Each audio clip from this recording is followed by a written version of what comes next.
but I will say that the trend shows that 2022 is going to be a critical year for us.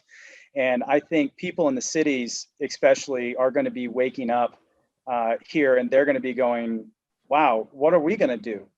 What are we going to do to get food?" Like,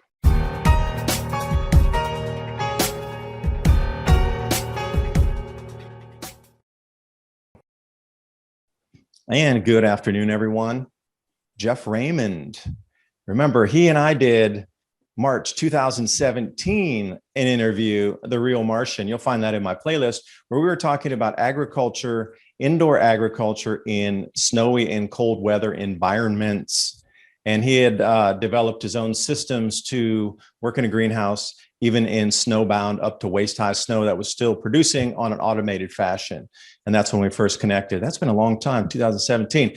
But since that time, he has won, Motherboard. It's a very famous site. A lot of people will know that for the tech and different innovations here that's around the planet. And there's so many ways to go with Motherboard, with the articles there.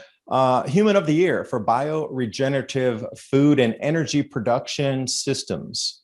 Now, that's a huge compliment, because what he's also been working on recently fits right into the same mold of some of these problems we're experiencing with food production, supply chain constraints that are getting a little more, let's say, amplified. And we're going to walk through this in a couple of ways here. First, we're going to discuss the problem, and then we're going to discuss the solutions, because it's great to talk about a problem, and you could do that all day long and just feed the fear. But what about a solution that people know they can take action, know that there is a possibility for them to move through this the best way possible, with the best chance of, still living and thriving during these changes. This is a cycle change. We're at the very beginning of it. So it's not going to be a 1 day, a 2 week, or something like this, a 1 month event, and then it's finished and everything reverts back to the way it was. It's going to take several generations to move through this. It's not going to be a 1 day, 1 week. So think of it as a multi-generation thing, where what we're building now is, go back to the 1900s when they were coming out of horse and wagon, moving over to automobile transportation. This is the same thing, the countryside movement into the cities, and that whole build out of what we know as modern civilization from the countryside. Well, now it seems it's exhaling, and people are leaving the cities back to the countryside. And there's a lot of, feelings, I guess, sixth sense, if you want to call it that things have changed. They're going to continue to change. We're going to have to think of different fashions to get through life in itself. And one of the base things is food. No food, no society. No food, no civilization. So it keeps coming back to this again. Food is going to be the most important thing in our lives, and you're going to want to have nutritious foods and be able to supply and provide for your families or yourselves and others too. So that's how I kind of wanted to frame it for today. So Jeff, I appreciate you joining me again. Many things to talk about, and plus you have Eden Grow Systems, which is also what we wanted to talk about today, different tower grows. And this is going to be a solution-based episode more than it is, talking about the problem. But we do need to frame it on what both Jeff and I see in the next 3 months, 6 months, 1 year, 2 year, before you might realize why you want to think about indoor ag or greenhouses or just ag in general that you can put some automation into. So Jeff, thanks for joining. yeah, David, thank you so much for having me. Yeah, hearing you say 2017, it's like, wow, where did all of that time go? I mean, time is truly flying by, and of course, a global pandemic and everything that we're dealing with kind of speeds things up a little bit. You kind of lose track of what is going on out there. It's just moving so fast. As I get older, it seems like it's moving way too fast. I hear that that's just going to continue to go. But yeah, talking about framing the problems, and of course, one of the things you and I have spoken about is I really believe that good Lord has blessed me with the opportunity to be with people like yourself, to be with people of the team that I have at Eden. And he's provided us funds and skills to be able to come up with solutions to help people through challenging times. Like, it's one thing to sit there and say, hey, things are going bad. It's another thing to say, hey, things are going bad, and here's something that can help make it not so bad. So it doesn't have to suck as bad. And I will say that if you look at what we're going to end up talking about today, you need to go back and watch Dave's original videos from back in 2017. Even before that, you need to go back and watch others, Oppenheimer Ranch, Ice Age Farmer, everybody else that's out there. This discussion about what's happening in the world and what's happening with food is not something that's just happening because prices in the market are going up today. This is not in reaction to a headline on CNN or MSNBC that says the price of lettuce is 200% increase and oh my goodness, it's Donald Trump's fault. No, that is smokescreen for the fact that this has been talked about for over 5 years, that this is going to happen.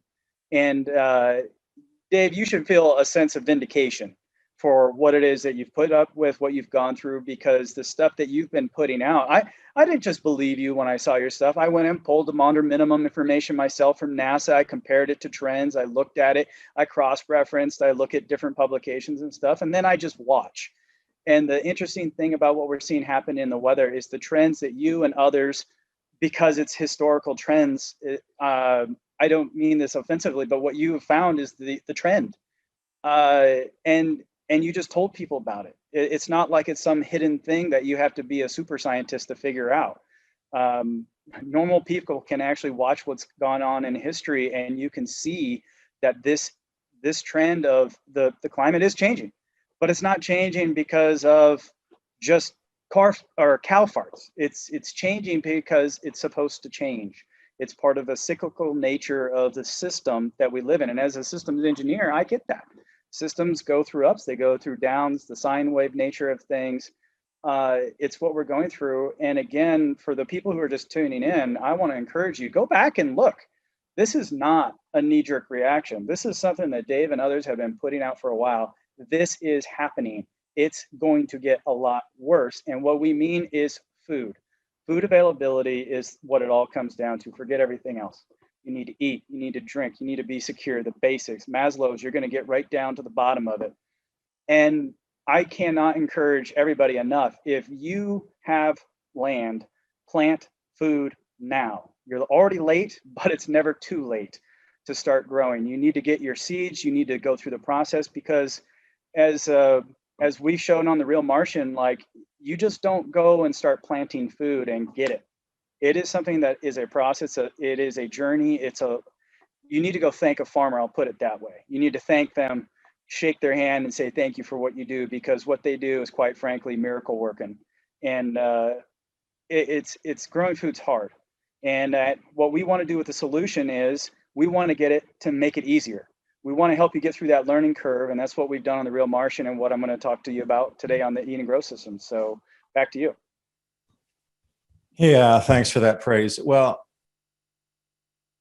I saw something that was against the narrative. So when you don't go with the narrative and you don't follow 100% with the talking points that you're supposed to regurgitate to echo through the society, and, coming out, I'm going to go a little woo-woo here. I'm going to say unequivocally that the reason the world is moving in different shapes and fashions to control access to food, as we're starting to see slowly, drip fed in here, where you can buy food, what you have to do to go into stores to get food. I'm saying that somebody in power knew these cycles were repeating now. And this was going to be a huge problem, because hungry people are angry mobs. There's no way to control them. They can go through and do the psychological studies on an impetus of what it would do, and then what kind of emotion response you would have, and what the outcome would be on almost everything out there. That has been mapped for 100 years. Hundreds of billions of dollars spent in all these psychological studies on, if I stimulate this way, you're going to move and do this, pretty much is the outcome. And they figure the number of outcomes, and then they can determine from there. The only thing they can't really figure out, because the body goes back into that base mode for survival, is starvation and food, deficit of food. Your brain works differently. Your behaviors, or you're off at just a hair trigger, and feeding your family becomes the most important thing. So out of all the studies they've done for well more than 100 years, you're going to have to go back even in the 1800s. Food and starvation is the thing that is uncontrollable for a society. So now, if you knew this cycle was here again, it would affect food production and the economy. Maybe you would want to control that more tightly before it would get out of control. And, that's about all I'm going to say on that. But, the years of study I've done, it seems like a lot of things have been pre-positioned for this particular time right now to control the masses that are going to be incredibly angry when their food prices get so high that they can't afford it, or it's just not available. And just from the farmers, they are miracle workers. And I'm glad you brought that up. As long as they have the inputs.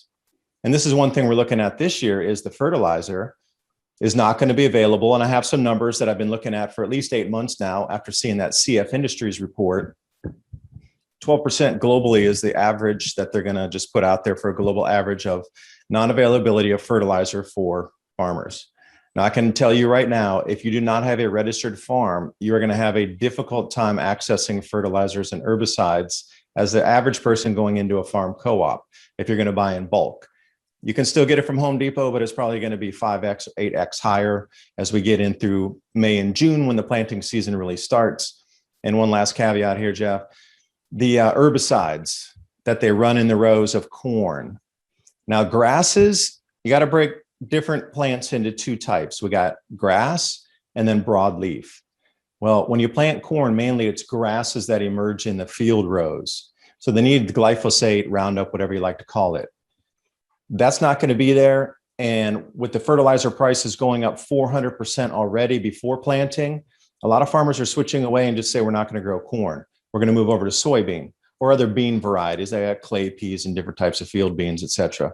Black-eyed peas. There's a whole bunch of beans that are going to be grown this year. Some will be more specialty crop. Some will be more mainstream, like for crush, soybean. The herbicides are already affecting to the point where we're going to have a corn shortage coming in. And if you look at the supermarket, the average supermarket, almost everything's corn based. Even our fuel supply that does ethanol is in there. So there's going to be a huge disruption in the corn market. And I don't know if it's going to be a feedback loop where the media then starts to say, hey, there's a food shortage to encourage people to buy more to create an artificial shortage, or if it's just going to let to be run and people will figure it out on their own. I'm not sure. But that's like an instant inbound May of this year, just a couple of months when the planting starts and the farmers start talking about how they don't have the inputs. And then you can do simple math and you can figure out what the yields are going to decline because the input's not there. It's pretty much a 1-to-1 ratio, at least what I've heard. Herbicides will have a certain amount of bushel reductions per acre, depending on the amount not applied to control the leaves, to control the weeds, because they're trying to get the same exact nutrients that the target species is, let's say soybean. But the fertilizer that you're putting in there is the food for both. And then the fertilizer is not going to be there. So you're looking at this downward spiral of one affects the other, affects the other, affects the other. So that's how I see the food getting really important, really expensive, and it being kind of the center point of all conversation moving forward after May. I don't know if you'd agree with that or if you're seeing something similar, but at least that's where I'll put it at the moment here. Yeah, you're obviously closer to the information side of things, and I'm more closer to the technology and building the solution side. But I would say 2022 is going to be a key year for everybody's. I think their eyes are going to be open to what's going on. I think we're seeing that globally. I think we're seeing that people are now going, I could take a lot, but this does not smell right. It does not pass the sniff test. And when I go to the grocery store and I see shelves in America, we're not used to this stuff. So when we see it, everybody else has already been hurting for a while because we're spoiled children over here. But I think 2022, we're going to see it. I read this book once. It says something about a day's wages for a loaf of bread. And we're seeing that happen. We're seeing things that have been forecasted for a while. They're all occurring. I'm not a huge date setter or anything like that because I just don't have enough information. But I will say that the trend shows that 2022 is going to be a critical year for us. And I think people in the cities especially are going to be waking up here, and they're going to be going, wow, what are we going to do? What are we going to do to get food? Like, I heard this story once. I think it's probably an urban legend. They asked some kids in the city, where does your food come from? And their answer was Trader Joe's. And they're like, that's true. That is a very true statement. But that wasn't the intent of the question. And it's sad that unfortunately that is the direct answer. The food comes from the ground. It comes from the earth. It comes from farmers doing good work. And I think the people in the cities, especially, I think they're going to start to feel a pinch here. That's going to, and the evidence shows that is occurring. I mean, we're seeing mass exodus from cities. We're seeing people getting out of Dodge, and they're going to places where they have some land and they can be a little bit away from things. They're more secure, and they can grow food and decisions. But not everybody has the money for a home. There's a lot of underprivileged folks that are stuck in apartments that just can't go do that. And what are we going to do about them? And at Eden, the Real Martian, what we doing? And we think we have solutions for those people. We're going to talk about it later, but when I talk about the stuff that we're doing, it's easy for people on my channel to be like, why don't you just grow food in a garden? Well, of course, if you have a garden, you should be growing food in it. I'm not going to tell you that my system's better than a garden unless you don't have a garden, and then my system rocks it. Like you can't beat it. So, but I think back to your exact question, I think 2022 is going to be a pivotal year. I think we have some key things on our horizon that are really going to shape the geopolitical as well as just the environmental. The environmental that we see right now, the huge push of cold air coming down in the Americas and hitting. Our Eden is based out of Houston. It's colder in Houston right now than it is at 2,400 feet in the Pacific Northwest up in the Cascade Mountains. They're in the 30s today, and we're up in the 40s, which, by the way, if you look at the modern minimum mapping that NASA has, that David has available on his site, he usually always links it in pretty much every video, you'll see that's exactly what we're supposed to see. We're supposed to see a cooling with little pockets of warm, and some of those pockets of warm, let's see if Alaska sound familiar, Pacific Northwest, how about Greenland? Those are things that if we look at the maps, we look at the recreation from NASA that David has put up and made available and others, we're going to see exactly what we're starting to see. And we're going to see that huge push of cold air that comes down. And that's what's going on. It happened last year. It's happening again this year. It's going to keep happening. So environmentally, crops, North Dakota, they had a late spring because of the thaw. It took forever. The entire Midwest last year, it's amazing we got any food out of them at all. And then we had the huge derecha. We're seeing the environmental impacts that were discussed over 5 years ago, over 10 years ago by others. We are seeing it. So I think it's really going to be manifest this year because of what we went through the last few years. The springs have been bad and the winters early. The freezes have come early for most folks, and the ground's just junk. And that's leaving off all the stuff we've done to the land. Geopolitically, there's a few things going on. We have Ukraine happening in Europe for everybody over across our pond, our brothers and sisters over there.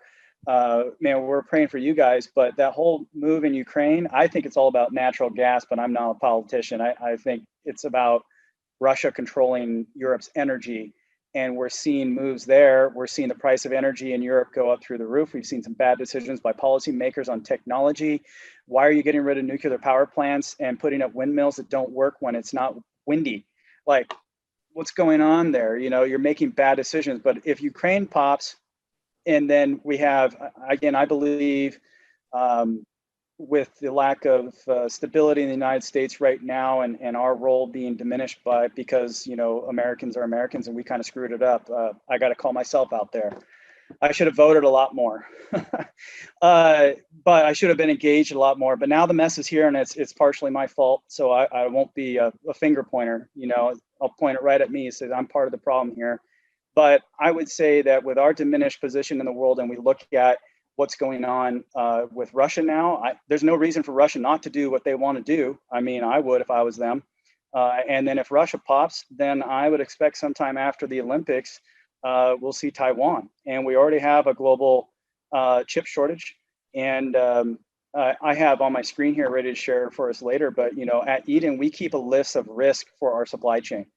I have a person, our vice president of manufacturing production. His job is to get us out of China.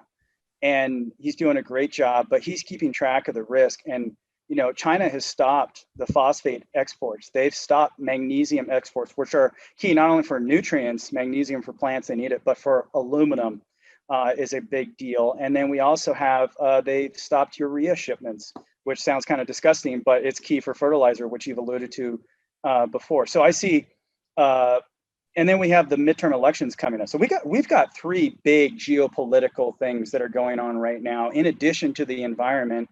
And then, let's throw the pandemic and let's go ahead and throw inflation on top of all that. And we've got ourselves a big pile of poo, and it stinks to high heaven. And I think people need to start getting ready for it in a real way. And I'm not talking about going and poking your head in the hole. You need to build community. You need to get together. You need to do like what Dave and I are doing. We're different people, but we came together, we were brought together, and we're sharing, we're using the skills, the talents that God has given us, and we're trying to get out to people and get them aware and get solutions to you. So with that, I'll turn it back. That's my answer to, I think it's 2022 is going to be key. And the big pile of poo. I wonder if we could biocompost that or yeah. I got a digester. We can take the poo and turn it into liquid nutrients, liquid gold. We can do that. Yeah. They do that in Nepal quite a bit too. So, it's proven technology, biogas, look it up. You can supply a city with power if you use all the refuse from a city. Yeah. Excuse absolutely. me. And I wanted to throw in Tonga, the eruption, because I found a lot more information on the Southern Hemisphere cooling for the Maunder minimum. It's mainly based in the Northern Hemisphere for a lot of the studies that were done. There's been a few new maps of people going through the information, synthesizing all these data points. And not only was Argentina and Brazil most heavily affected as you look around for the cooling in those temperature reconstruction maps for the Maunder minimum, but at the same time with Tonga, the ash that's going around the planet, it's across the hemisphere, between the hemispheres now, but just let's focus on the Southern Hemisphere for a moment on crop production there. So what I did is I went through all the countries in the Southern Hemisphere and looked at their crop production map up there in planting, mid-season, or harvest now, because the ash is going to create a lot of acid rain down there. There's going to be particulates blocking sun. Weather patterns are going to change because there's more nuclei for droplets to form. There'll be more precipitation, and just a lot of things are going to change. So I was looking right now, as they're already, forecasting to put it in the books, Argentina is going to be one of the most heavily affected countries. So all you have to do yourself is you can go to the USDA crop maps and then look in to see which continent has which countries and go by the country and see where they sit in there. Like I say, the mid planting is what you're looking at right now, the mid growth stage, because that's where all the uptake's happening. That's where the final maturation for the kernel sizes, ear sizes happens. But if it's acid rain and things are a little bit different, if it's too wet or there's not enough sunlight, that's going to really, really affect the yields coming out of there. Not a lot of people want to talk about that.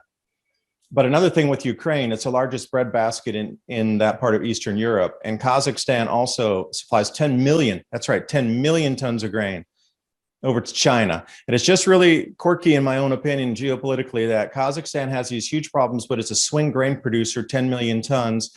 And, you come over to the Ukraine and you get about 8+ million tons out of there. So these are two gigantic breadbaskets, and both of them geopolitically right now, I think they're going for the food in addition to the energy, both. And I think that makes sense.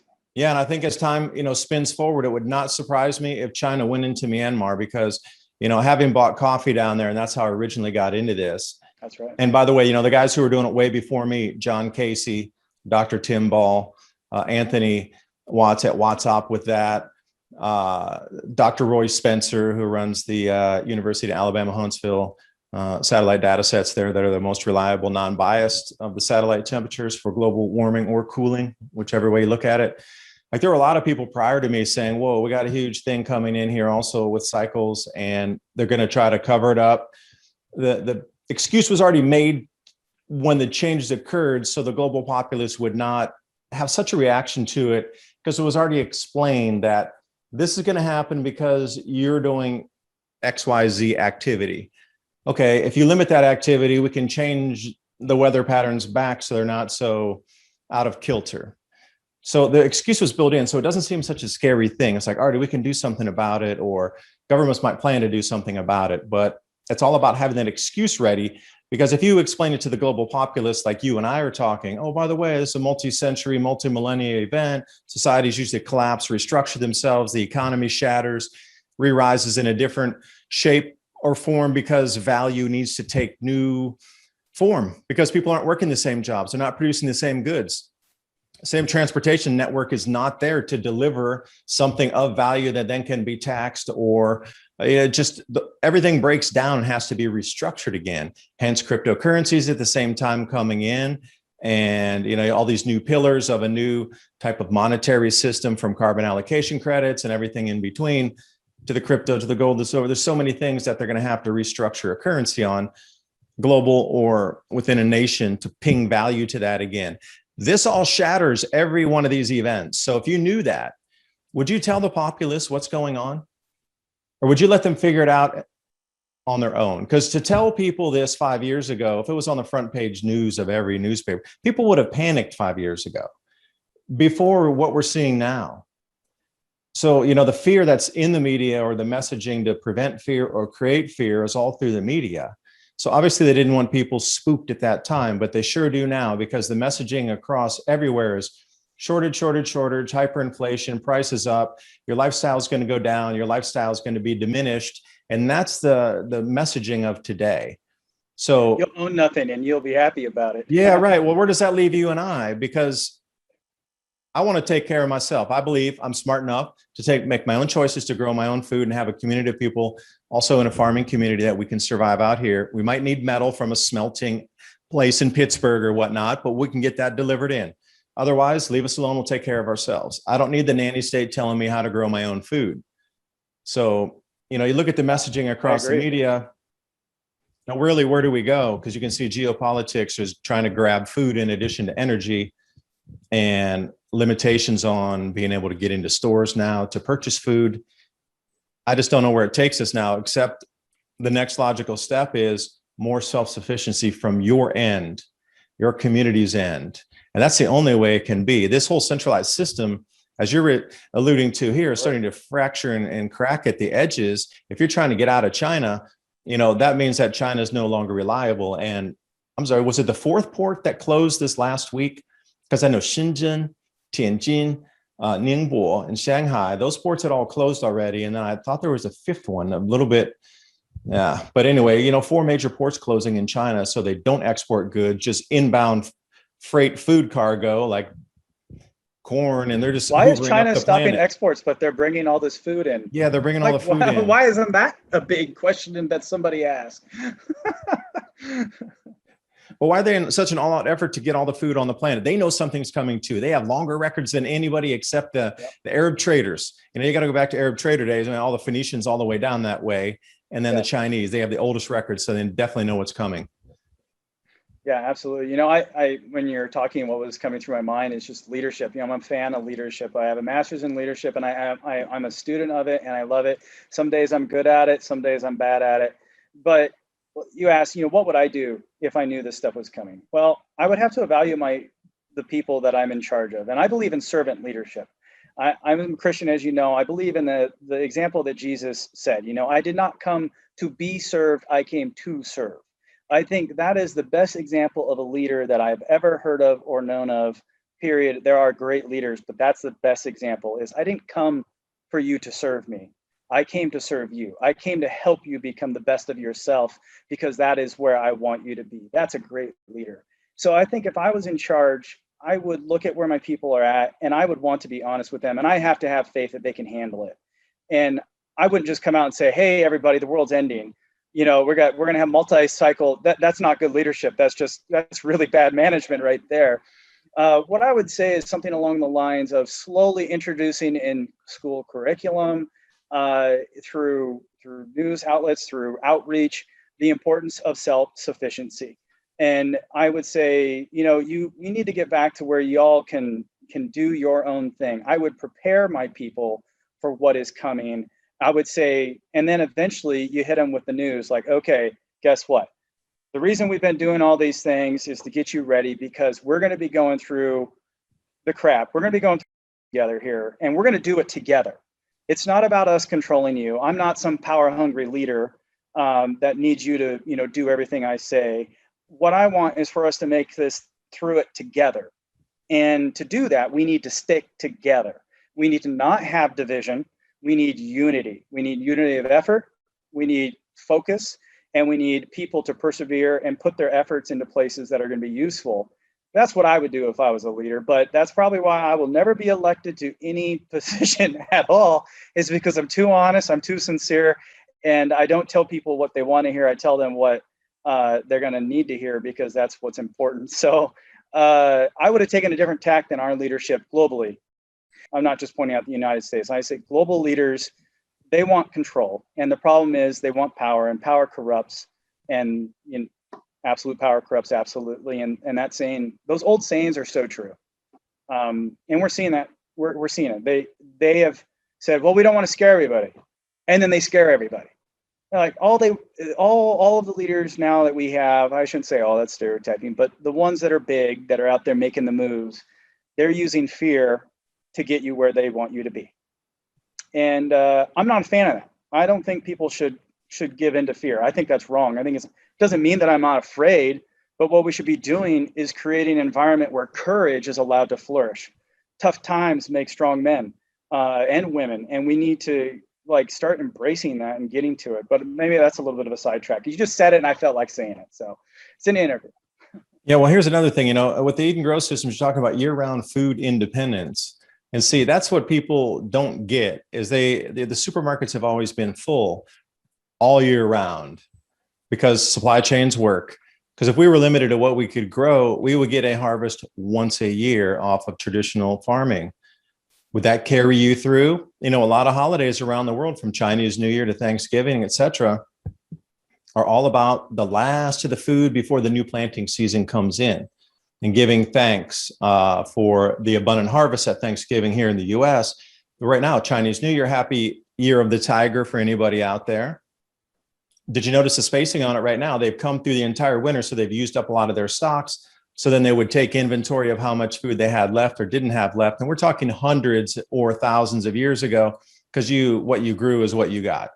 So then they would take stock of what they had now, and then that would be prepared in one last giant feast, enough to get everybody hopefully into the planting season. And then, families would share with others. And it was all about, okay, maybe you have a little more stocks, and these community or families didn't. So you'd have the giant feast so everybody could eat, and then get that last, like I say, that last bunch of calories to get. And then, the planting season will begin in just another month or so. In some latitudes, not all, but, you look here, we'll be able to start to get out planting next month in March for sure.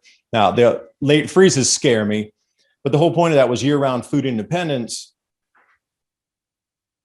People just don't get it that you get food once a year in a traditional crop rotation. So yeah. Where does that leave us with getting food in a broken supply chain on year-round deliveries?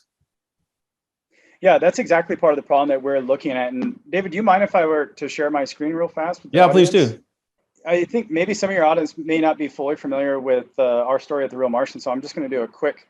This is on our Eat and Grow Systems webpage now, eatandgrowsystems.com. You can go there and check it out. But this is kind of how David found me, is when we built the Hab here. And thanks to Wrangler Star, if you haven't watched his channel, go check that out too. All part of the YouTube community here. Who kicked off our channel. But we built this really large solar panel based greenhouse. It ended up being modified from this even. Let me get some more pictures here. Try to zoom in a little bit more. But here on the right, we actually turned it into the passive solar greenhouse concept. That's where we kind of ended up with it. Fully solar powered, anaerobic digester. We had 4 levels of growing capability inside of it. We grew $15,000 worth of microgreens. We grew potatoes. We raised rainbow trout, all automated, all controlled with an app. By automated, the control systems, the watering, temperature control, HVAC, all that stuff were all automated. We had to go in and harvest still, which is still a lot of work. And we have plans for that in our new versions. But I've actually partnered with Bart Womack at Eat and Grow Systems, and we are now business partners.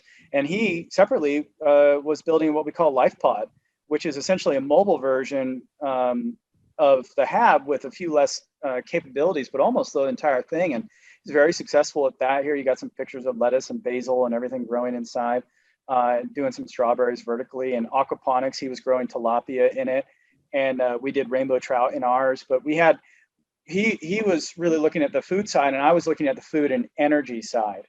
I really think it's key that this is about the energy, because it takes energy to create food.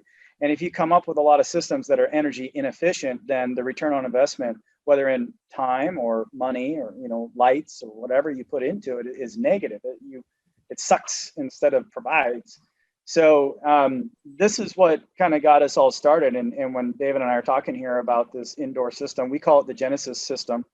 And we submitted a patent for it, bioregenerative crop an energy production system for terrestrial and non-terrestrial uses. That is the full name of our patent, kind of a mouthful.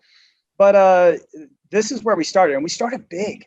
We kind of went against the grain. We're like, hey, let's build a big one first, because then we can just find other people's parts and we can throw them all together. You know, when you make things small, it takes a lot of time because those parts don't exist. You have to go get those parts. So we got this big thing. We use pallet racking, wood, pond liner, you know, stuff, and we built this huge thing. This is 80 feet long by 40 feet wide. I think it's huge, and 22 feet at the top. And lots of great videos on my site, hundreds of videos on the build of this thing. So you guys can go check that out. But it was working. It was working really, really well. And then unfortunately, it collapsed in a snowstorm a few years ago, about 4 years ago now. 4 years ago, 3 years. And we had 2 feet of snow in 48 hours. I couldn't keep up with it. And what happened is it got on the insulated side of the greenhouse here, and it formed a little bit of ice, and that's all it needed. And this whole thing came collapsing down. Videos on that on our site as well if you want to go see the results. It was a very sad day, very, very sad day. So my wife and I had this decision point. We're like, okay, are we going to keep doing this or are we not? And we decided, you know what? God has brought us this far. We've invested a lot of money. Let's take the risk. We're all in, right? So not long after that, I left my job of almost 10 years, successful, high-paying, good job, and we took the risk. We're living on faith. Partnered with Bart, got Eden going, started hiring people, did the design of the new one. Here, let me show this. No one's ever seen this. This is Hey, Jeff, can I ask you a quick question since you had that image there? What about your solar panels with snow on them? Because I remember before you said you'd have to get out there pretty frequently and, you know, get the snow off the panels. So just anybody who's thinking about solar panels for use as a backup or primary source in a snowy environment, can you give a little thought to problems you encountered or wins that you had using that there? Yeah. And while we talk here, I'll try to find a better picture to help illustrate this point. But yeah, solar panels, you know, a lot of people, including myself, I'm a fan of solar panels. I like them. There are challenges with it. It's a technology. There's manufacturing issues, supply issues, where you get everything from issues. But in general, I really like the idea of using natural energy as much as possible and feasible, responsibly so. But a lot of people are a little too, what's the right word?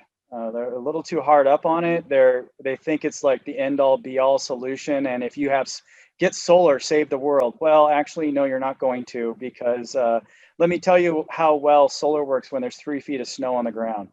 It doesn't at all. It's a zero solar panel system. There's no place to put the snow. It's really difficult. If you have a solar array like ours, it is really, really difficult to manage the snow. Eventually, you just give up. You can get the snow off of it when it's like a few inches. You can clear it and let the snow. Once you get enough solar panels uncovered, then you can actually get the sun to take over, and it will actually melt off pretty fast.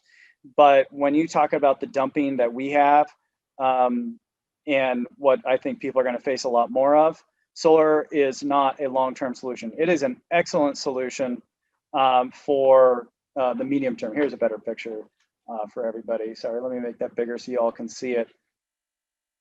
So what you're going to see in this picture is a few things that we changed because of the snow. One, we needed more sunlight coming in because the energy requirements for having everything artificially lit, it's just too high. You need to use as much natural lighting as you possibly can. And you need to use that all year round.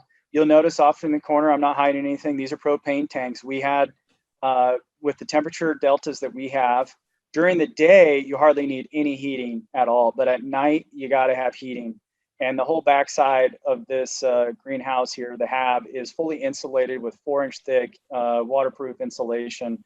And we sealed all the stuff as best we could, but you still need, I think it's 250,000 BTUs to heat this thing. And let me tell you, when you walk by 2 500-gallon propane tanks and that heater kicked on, all you heard was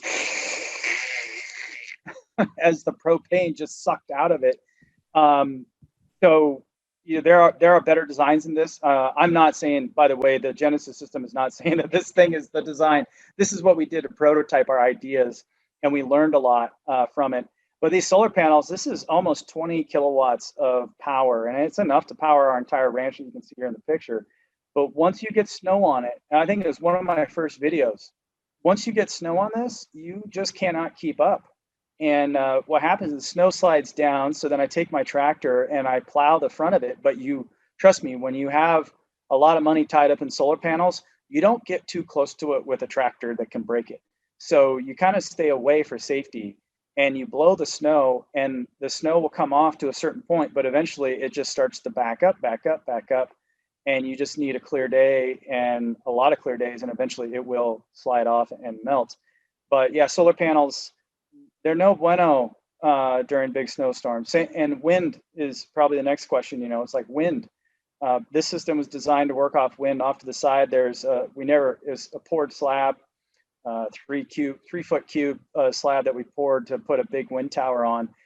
We never made it that far because of money. But when it's not sunny, we want wind. But let me tell you, at night when there's no wind, it's really hard to generate power. So we had a third source of energy here, which is the anaerobic digester, which is actually down in the ground over here where my mouse is pointing over. Hopefully that comes through, but in the top right corner of the greenhouse, it's built down in the ground. 12 cubic meters. It's still big. It would not produce enough methane to heat this whole thing. However, over time, you can collect quite a bit of methane, and you can do partial heating. So with the 4 ways of heating here, you have the daily heat, you have solar when you can use it, you have wind, and then you have anaerobic digestion, which creates methane.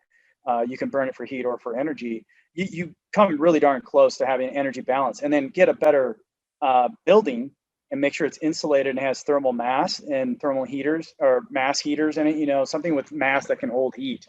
You actually got yourself a solution.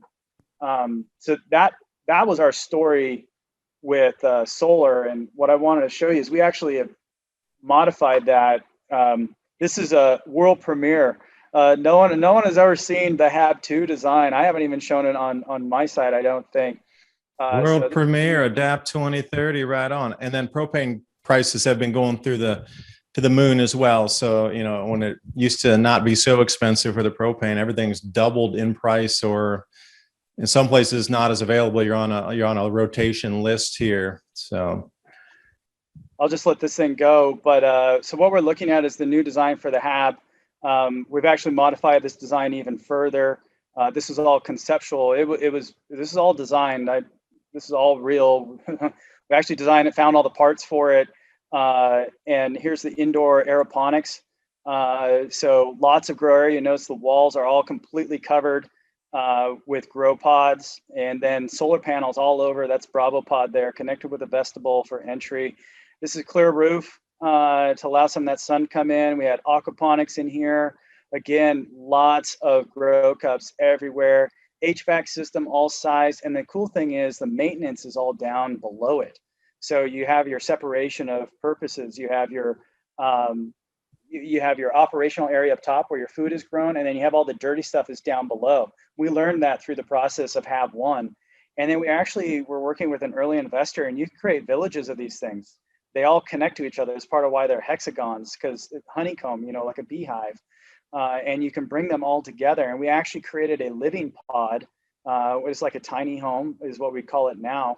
But you can actually, all of them share everything.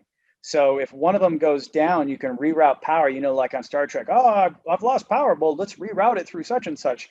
We can do exactly that with this design. And then you have a little living center here. And we did this for places like the Philippines, where there's a lot of people and they kind of have a housing challenge. They have a food challenge. They have a what are we going to do for work challenge? Well, our solution here with the Genesis and these HABs was great. Like they could live there, they can generate food out of it, and it creates enough food. Just Alpha and Bravo create enough food every day for 4 humans, 2,000 calories per day. That's the math, and we have to prove it all, but the math works, and our experience with the HAB and LifePod show that this is a good idea. But and that's what we've invested. That's what we're taking the risk for. So this right here, we're really excited to get back to it, but we actually we faced some major challenges when I first left my job, and we were doing this full design. This took like over a year to put this all together. And my wife and I, we were living off of savings for that time. And the challenge was that we're like, okay, well, we got this all figured out. And we made some additional changes because of thermal.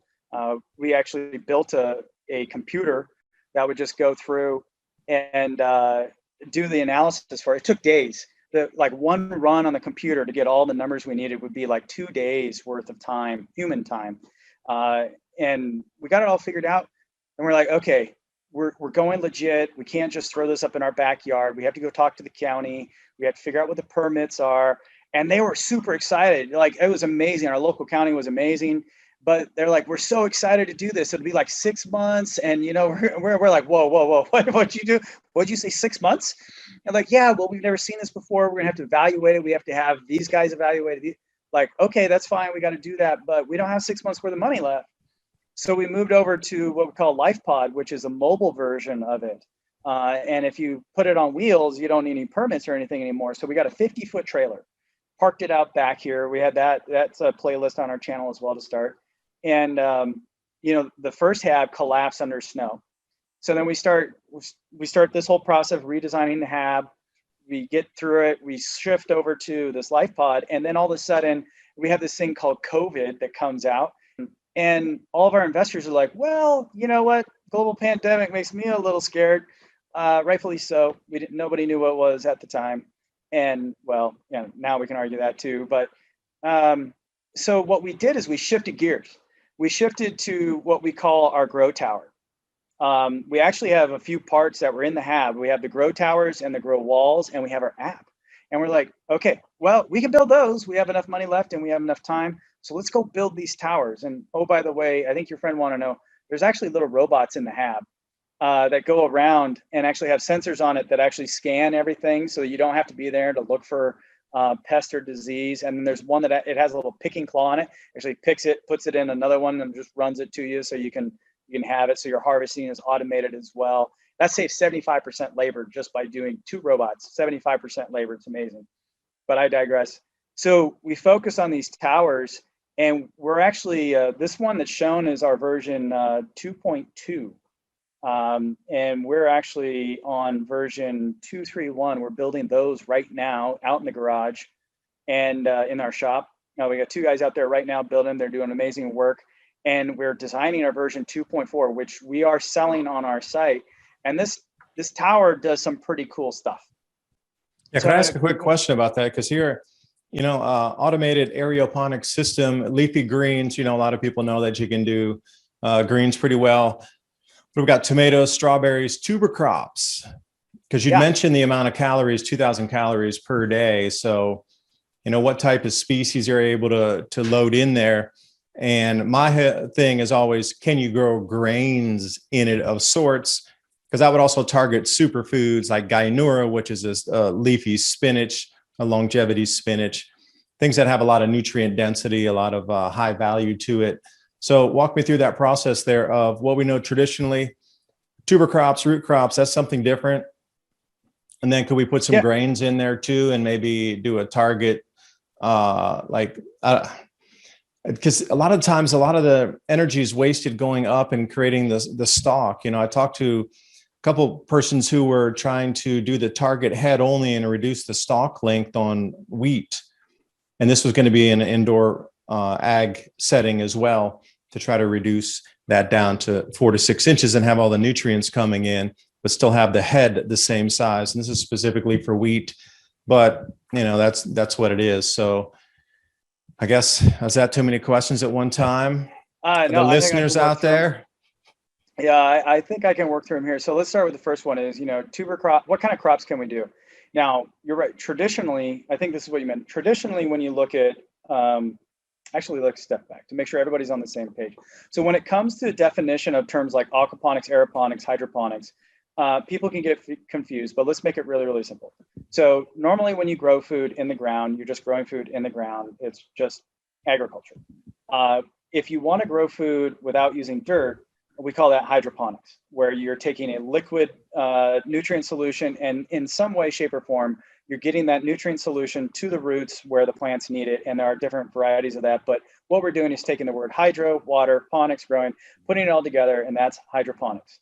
Now, within the family of hydroponics, because it is what everything we're talking about is, hydroponics is just simply growing things without dirt. You still need a media of some sort. There's two subdivisions of hydroponics. There's using basic nutrient solution, which is traditional hydroponics. That's where you go and you buy the bottles of nutrient solution. It'll say, it has its NPK rating on it, and you use that based on the recipe that your plant calls for.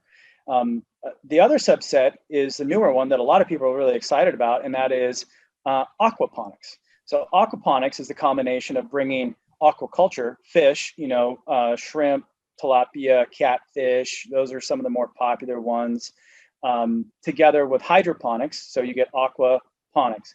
And what you're doing there is your input is your fish food instead of a nutrient solution. And then the fish eat the food, the fish do their business, the business gets to the plants clean the business goes back, or the clean water comes back to the fish. That's simple aquaponics 101.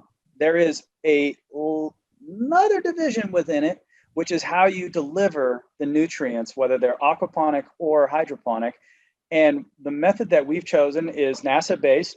They started the work, Dr. Raymond Wheeler, who I've been in contact with. He's a great guy. Dr. Gary Studi, who's now our director of research, former NASA. Aeroponics kind of started there. A lot of people played with it, but NASA did a lot of studies on it. They're very good studies. And we've taken that and we've commercialized it. And what aeroponics is it's a subset of hydroponics. It could use fish, it could use aquaponics to get the nutrient solution, but what it's really doing is it's taking the water, the liquid that contains the nutrients, and it's micronizing it. It's getting it really super small, like less than the size of a human hair, 50 microns.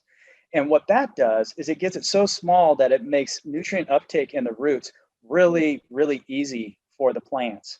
It also allows you to grow a lot of other stuff because you can play around with what you're doing in the root chamber and be a little more kind of specialized.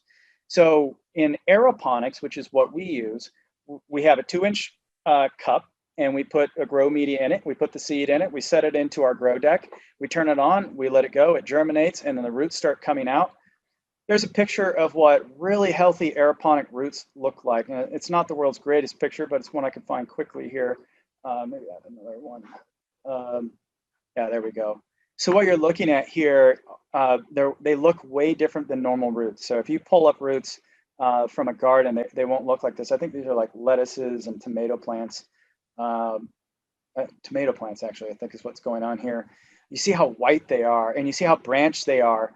And what's happening is we have our little foggers down here, our misters, and we run, one of the ways we reduce energy is that our pumps only run for less than a minute every 45 minutes. And pumps are kind of heavy consumers power. So because we don't use constant running water, which is an energy problem.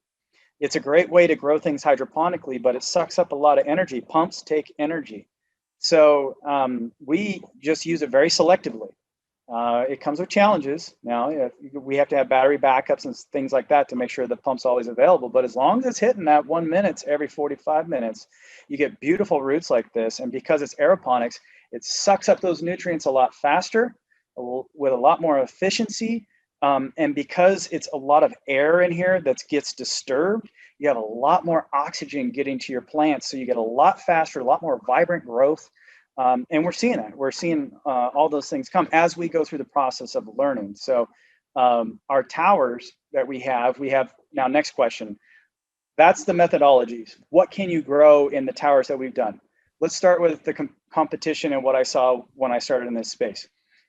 You could get all these little desktop things, the consumer level, hey, I want to grow a head of lettuce on my kitchen table. And you pay me $200 and you get this little thing that will grow leafy greens or strawberries. And that's good, but it's not really a value add. It's more like a prop. It's like hey, look at what I'm doing. We wanted a system and a solution. We demanded a solution that would grow food that you could actually eat and make meals from. And so we actually have multiple variations of these towers. I'll zoom in here, where all of these towers can grow root crops. They can all grow carrots. They can all grow onions. They can grow beets. We've grown that. We've got videos on that. All these things we've grown. And the tower that's not shown here, but we do have videos of up on the Real Martian, is our potato tower. And that one we've just successfully figured out. We had to call the guys at NASA and talk to our director of research, and we got it all figured out. But it was a little bit of a trick to getting all the potatoes to tube. They grew great. We had these huge canopies of potato plants, but we weren't getting the tubers. And we finally got the tubers to go, so we were able to actually grow potatoes. That tower's not shown because we're redesigning it based on everything we learned. But we have a single deck that has no reservoir on it. All these towers are meant to be connected to each other. They can buddy breathe. So that means the towers that have reservoirs, our reservoirs are what we call bimodal. It's not because they don't know who they are. It's because they can do things multiple ways. They can operate in hydroponics. They can operate in aquaponics. So it's a 60-gallon tank, and whether you want to put nutrient solution into it or you want to raise fish, you can do that. And then they're heated as well, which none of our competition has. And then you put filters on and stuff for fish mode. But one 60-gallon reservoir can feed up to 15 to 33 of these towers, daisy chained to each other. So that you only need the one reservoir, you just got to keep it filled, and then the water goes to all of them. Depends on what crops you're growing, but that's why there's a range. But these all grow carrots, beets, garlic we've grown. I think those are the big ones. We've done onions, chives.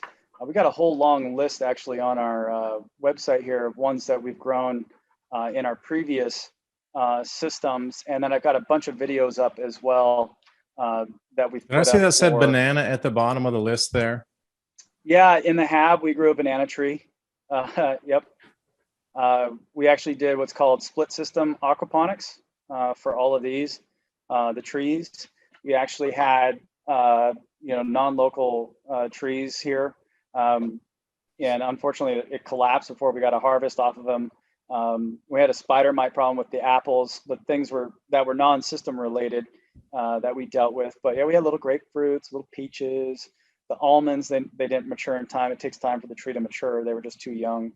Clementines, we had those on the tree, and the bananas, we had those coming up, but they never fruited. But yeah, we grew all of them. They got big. It was nice. It was really cool seeing that. These are all Hab.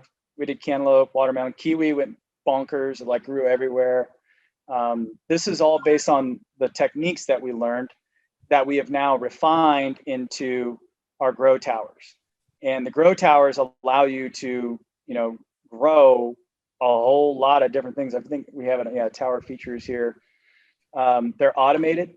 So when you get the tower, you get it all set up. It's computer controlled. You get a little app on your phone, and you basically take your seed, put it in cup. You tell the app where you planted it at, and the system takes over.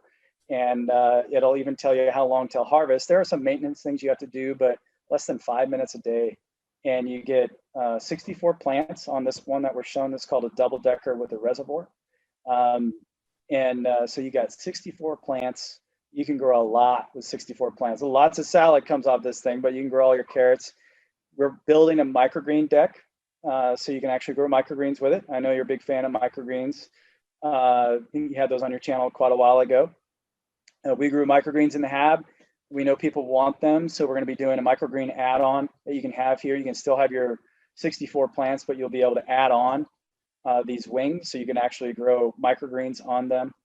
4 of these towers takes up the same size as a queen size bed, and it will feed 2 people, all 2,000 calories a day out of those 4. So that's not a whole family of 4, which is where we want to get. And the way that we can say year round is these are meant to be put into a garage right now. My wife and I, we took the first one, put it in our house, and my wife gave me the "Jeff, you need to work harder" speech, and said that we still have a little bit of ways to go to make it so everyone would like it in their home. but we're getting closer and we're working on that. But right now, these are meant to go in a garage, and they're meant to offset your dietary needs. We've grown corn in the tall deck. There was one that we have. Where's it at? This guy over here on the far right. This is for all the cannabis the cannabis people out there. We got a tower for you. Our light is automatic. It goes up and down. It's all connected, computer controlled, everything. Fans are integrated for pollination. And yeah, it's pretty easy to take care of, but we can grow with these towers. I'm safe to say we can grow pretty much anything. I wouldn't put a tree in one, so by anything, I mean your standard crops. You can get kind of crazy with things that you could grow. We've grown grapevines in them. Cucumbers, we've had them go absolutely bonkers. What is it? I have this queued up here. Here's a video. Let me reset it here. We got 3 feet of snow. This is actually 2 feet. This one was just getting going. But inside of our garage here, we have all these cherry tomatoes going. You can see the greens. There's actually 3 towers in here. This one's just going nuts.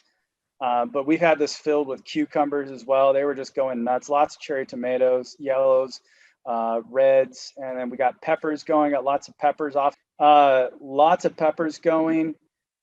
Green peppers, red peppers, all of them were all coming in and doing really, really well. And we've had tremendous amount of success with pretty much every crop that we've done. And what we're doing is we're taking all those lessons and then we run them by our director of research who's done this for a living. And we're like, what have we done right? What have we done wrong? And we're taking all the wrong things and we're writing software and we're putting it all into our app so that everything that we've had to go through, we're going to have the app just take care of all those issues for you. We're putting sensors into the tower. We're actually moving to some really cool technology that I'll share in the future, but it's going to really be monitoring everything in the system. We're going to be using AI, the good kind of AI, not the bad kind that does vision learning. So we're looking for the pests, we're looking for the disease. We're just going to be monitoring all that and taking the labor out, and we're just getting started. Yeah, because I can say from my growing, we're moving over to hay bale gardening this year for potatoes, not straw. Remember, straw will rob your nitrogen. Hay, double twine what you consider bales of hay, because we try to do sweet potatoes and they took off great, but it was an enormous amount of work harvesting those and digging them out of the ground. And, we missed a fair few. And after we decided to trim out and get everything for next year, there was a whole bunch of sweet potatoes left that we know. It's good at some points from doing it the traditional way, but we're moving our methods to something a little more efficient. But this is what it's going to have to be here is, what if we lose everything in the fields like we have? The tomatoes you showed were good because we had trouble growing our tomatoes later in the summer. It was just too rainy. We got 87% above the average rainfall. And then last year it was the same, but it was in the 90s. So 1.9x on the rainfall. And then this year was 1.87x on the rainfall. So it seems that here in East Tennessee, everything's becoming rainier. And, these fungal and mold issues are a real thing. So now we're considering row planting spacings in a different fashion to try to get more airflow through naturally. So, we have to double the size of the garden, not to double the production, but to leave space in between rows so airflow can come in. And knowing what it is and the progression that we've gone through so far, I just can't see any more than a couple more years before outdoor gardening is not going to be as reliable as it has been. There's a fair few things that didn't grow that well this year here as well. The grapevines, for example. Very few people had any good luck with the grapevines in East Tennessee. The bees, even the director of our bee club lost hives because it was 70 degrees one day, and then a day and a half later, it was 14 degrees Fahrenheit. Plants weren't ready for it. Bees weren't ready for it. We lost colonies. Everybody lost colonies around here. So you can see the trajectory moving of where things being lost on what we consider, even using innovative methods on the outdoor grow. I got the greenhouse I'm building right now. That's great. But then what if a hailstorm tears it apart? We're going to have something more resilient, more rigid against what nature's going to throw at us. And, I've been coming at this, but then I'm always about the protein, because protein is going to be valuable. If I could sum up a statement, protein will be valuable.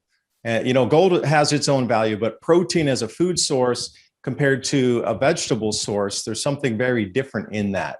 So, you got me a little interested there when you said shrimp and fish. And then one last point, people are going to be cooling their home, or not heating their homes as much as they would, or not heating their homes or cooling them as much. Because we talked about this before the show. The power prices going up and people's electricity bills doubling, they're going to not turn their homes up as high on the heat as they will in the winter, or cool them as much in the summer. Now I'm finding the same thing working with another system out in the garage. I just can't keep my garage warm enough because it's so up and down. And, they're even trying to use what you consider just a garage. It's sort of insulated on the roof, but not in the walls.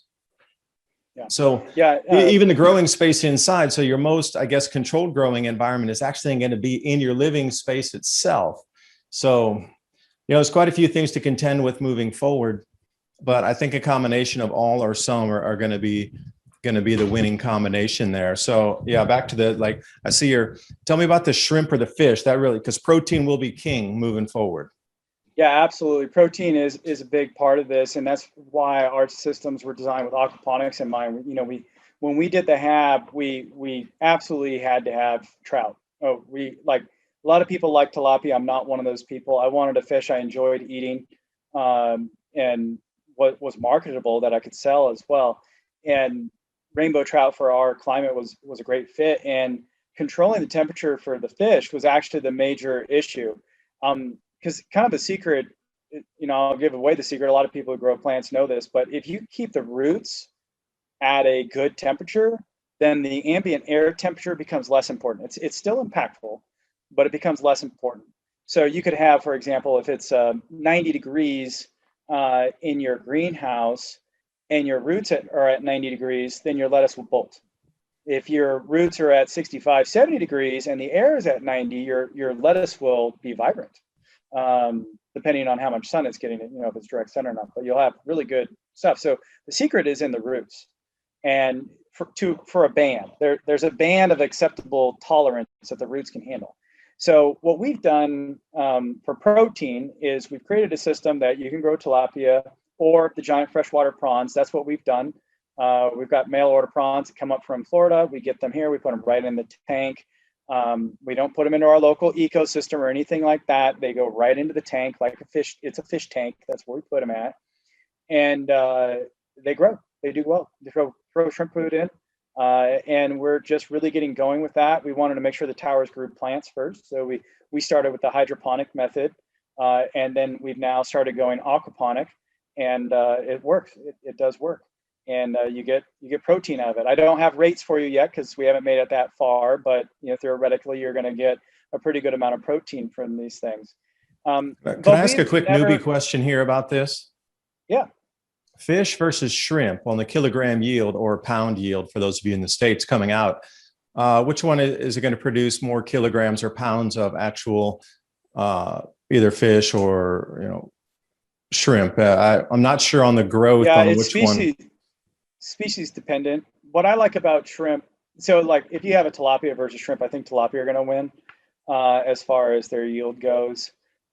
They're voracious eaters and reproducers, and they'll eat themselves. You give them what they need. I think that's why people like starting with tilapia. Carp is another one, goldfish, pretty voracious, but not very tasty. Shrimp are good because they're bottom feeders, so they can do scraps. Because I'm thinking about total nutrient cycle, right? Like, how do I take table scraps and get them recycled? I think tilapia are actually a halfway decent choice on that one as well, because they really do kind of eat everything. And to me, that's a win. I have a preference towards shrimp because I enjoy them more than the taste of tilapia, but this system will work with either one. So you choose. It's kind of the answer. But I think to answer your question, you're going to get probably a stronger yield out of a fast growing, fast reproducing fish like tilapia than you would shrimp. Shrimp are a little bit more challenging to grow, but I enjoy the taste more. So I'm willing to, have less of them, but still have them over tilapia. Yeah, that Um, comes down to it too. These things that if you're getting yourselves ready with some preps, and this is just in a general sense, if you don't like what you're eating, you're not going to eat it, because the difference between a fresh green bean and a canned green bean is so off the charts that you got to almost be starving before you'll even open that can of canned green yeah. beans Well, what comparatively. we've But you're going to have to really eat and want to eat the things that you're producing out of there, just to, instead of just producing it to have and say, I made it. Now you really need to tweak that for your own personalized taste or your family's taste on what they would want to have included in their meals. Yeah, we're actually, when we put these towers together, we never intended that a person would get one of these towers and just go survive by themselves, because that's a fallacy. The lone wolf will die. You might survive for a little while, you may take down some elk, but you're going to die eventually when you face the rest of the herd. When another pack comes around, sorry to mix my species references there, but when another pack comes around, the lone wolf dies. You have to have community. And I've been a lone wolf, and God straightened me out on this one. Like, you have to, it takes a tribe, it takes a village. Humanity depends on each other. This whole divisiveness that's going on right now is anti-human. It is absolutely 100% anti-human to divide us. We are meant to be in community. Everybody, we're all supposed to be together, and we're all supposed to be sharing. So with that said, when we designed this system, it has never been design intent that a tower gives you the ability to go off and be by yourself. What we are doing is giving a local community, and it's in our mission statement. Our mission at Eden and the Real Martian, it's evolved to Eden now, is provide sustainable food and energy independence to local communities around the world, and one day off of it. That's our mission statement. That's what we live and breathe every day. That's what we give thanks for God letting us do. It's about independence, and it's about community. You get those things together, you got good stuff. But that starts with food and energy. When you get that, you're really in a nice spot. You can kind of control your own destiny at that point. So what we are designing in the app is a digital farmers market, to where people that have our systems, and eventually our app and the systems that we're building, we're moving out of the grow tower, and we're going to be taking the technology that we put in the grow tower and making it available for you in your garden, or if you're growing something in your windowsill, whatever. We're gonna take the tech that we've learned, all those lessons, all those skills, all those techniques in growing, including things like how close you should plant things to each other, or plant this next to this and don't plant it next to this, co-plantings.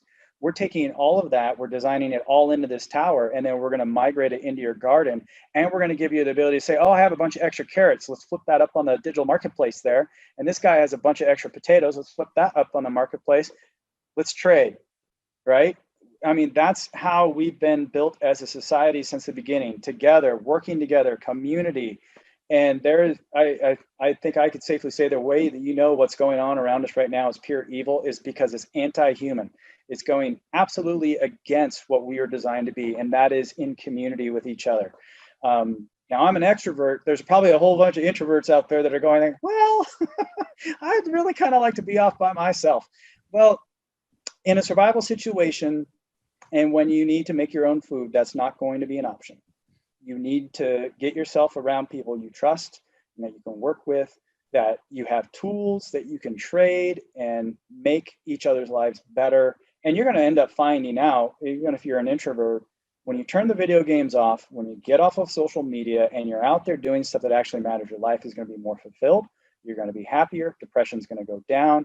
And when you see where your food's coming from and you eat it, there is a sense of satisfaction that you can't really get from anywhere else.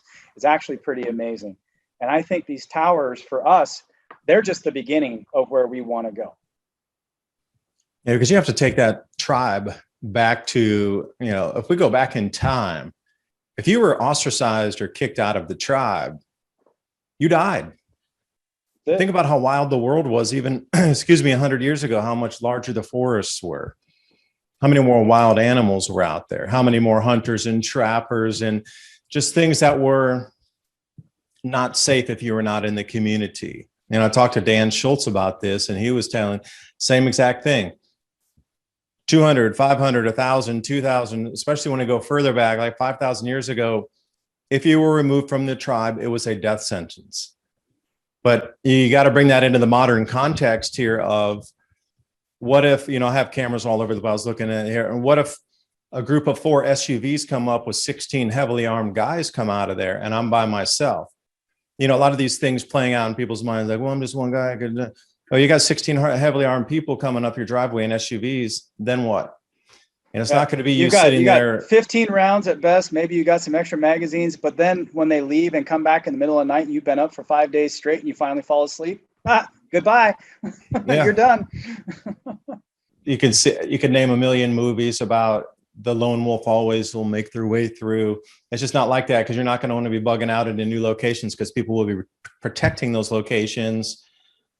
But also on the inverse, if you're a food provider and you're incorporating people's skills that are trying to find their way into the community, doing a skills assessment to see how they can add value to the community, that's a whole different way to think, especially if you're able to overproduce and then connect with another community that's next to you. How do you think international trade started?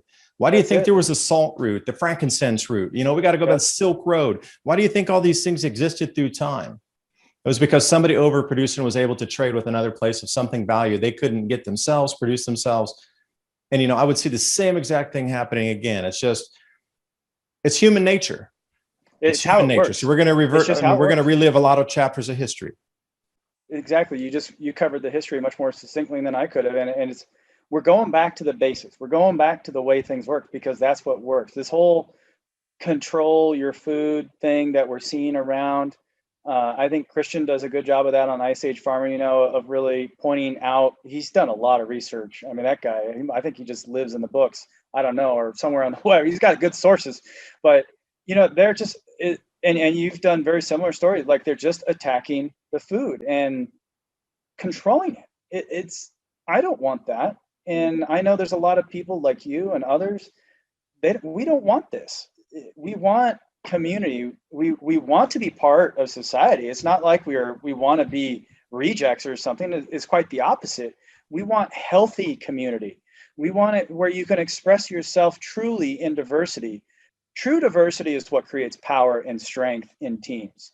True diversity is you're different, I'm different. That is good. The diversity training that we see today is you're different, I'm right, you need to change. This whole idea that everybody just has to think the exact same thing or else is the exact opposite of what we are supposed to be.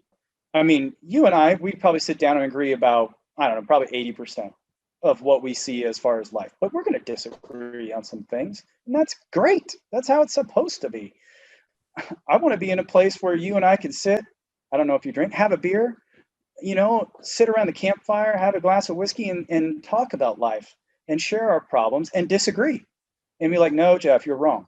No, David, I got a problem with that too. And then come afterwards, give each other a hug and say goodnight. Talk to you later, man. See you tomorrow. And that's the community that I want to be a part of. And that's the community that I want to surround myself with. And that's the community that's going to start growing its own food. And we're going to be the ones who survive and thrive. The ones that are sitting there or eating regurgitated worm guts, their skin is going to turn to pale, white, nasty, or some other color based on their race. And they're just going to be unhealthy people. Well, I hope that if we were arguing, having some whiskey around a campfire, some beers or whatever, that we would make a list of notes for action items after that. Because, people talking like that, you make a huge list of things that could be improved, next steps, things that could, let's think about this over here. During these times when you might think it would be disagreeing or whatnot, there's a lot of information flow from two minds. So why did they have a scribe there before? Go back in history, when people would be talking, it wasn't that they're writing their own notes down. The kings or any nobles of the time that were wealthy enough to have scribes, they would have them write down the conversations. Same thing, because how much value comes out of that disagreement of different ways to do things, better ways to do, more efficient ways to do things. Instead of looking at it as a right or a wrong a thing, think of it as ways to be more efficient or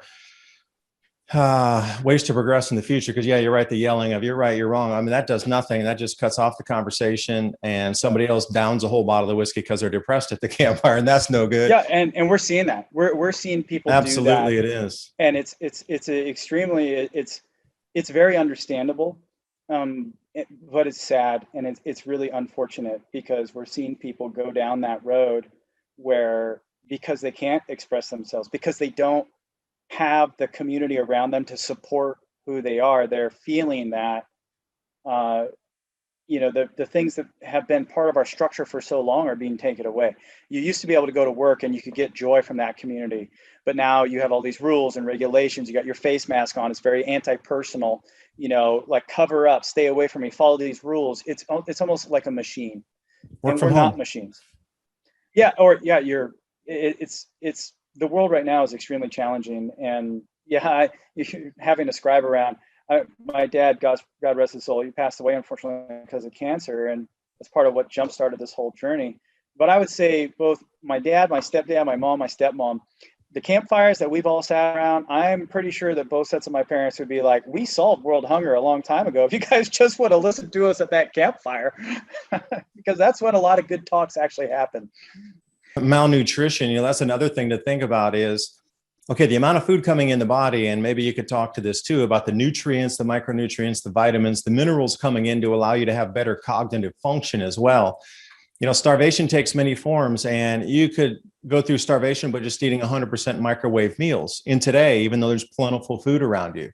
Yeah. But when it comes down to it, and you read about, I'm a fan of reading history, and when you read about famines of old and different types of famines and what was the catalyst, and really what was the final straw that broke that society or crushed that civilization, it was the non-functionality of people even being able to do the basics, because they were so hungry, or that amount of population had died off that the basics can't even be serviced.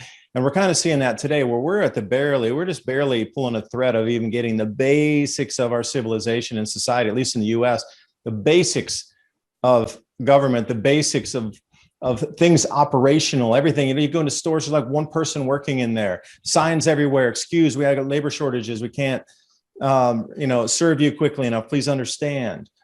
Well, when it comes down to this, through history, what we're experiencing something a little different, but it still does overlap. Because let's say in the 1450s, when you look at cattle, sheep, and goat production, there's a gap there. And I was reading back, like, why is there a gap in the record? Because in the UK, they used to take meticulous records. The British Navy is well known for meticulous records. Well, going back in there just weren't enough people to function. So then you looked at the die-off, and the number of candles ordered from the monks for the funerary services was a good way to get a mortality rate during that time on how many rites they were doing by how many candles they had ordered. So then you start to see this gap in non-recording. Well, that's kind of where we're heading to. But if it's at that way where people aren't functioning correctly because they don't have enough fats, nutrients, and these things in their brains to even cognitively function. Okay, physical body function going into starvation where you can't really lift things or do things, that's part of it. But the swing in before you get that is, it's a stark reality of, we're starting to hit into this where the nutrients and the things that make people's brains function correctly are coming into a deficit, and they will become a deficit first before the physical body stops functioning. So if you look at people and you say the world's gone crazy, yeah, it has. It does seem like we're being pushed toward a Borg type of thing. And I'm really questioning some of the things going on, some of the things that leaders are pushing on top of. Is that even human that's calling the shots at the top there? Because you're right, some of these things are anti-human, but if you're a Borg, like we've seen referencing Star Trek again, it all fits precision-wise, that's exactly the society. Are we being invaded by the Borg again? I mean, that's a non-answerable woo-woo question, but I digress. Back to the thing there, it's going to require nutrients, fats, minerals, these sort of thing to keep the brain functioning so we can keep our civilization moving. And even if civilization were to collapse around, there were always these pockets that were able to, maybe they were the fishermen that were on the ports of some cities that were able to keep fish oils coming in their brain that could move faster than everybody else. And you always found these pockets of thriving communities, even in areas that were, people laying on the streets because they were so malnourished.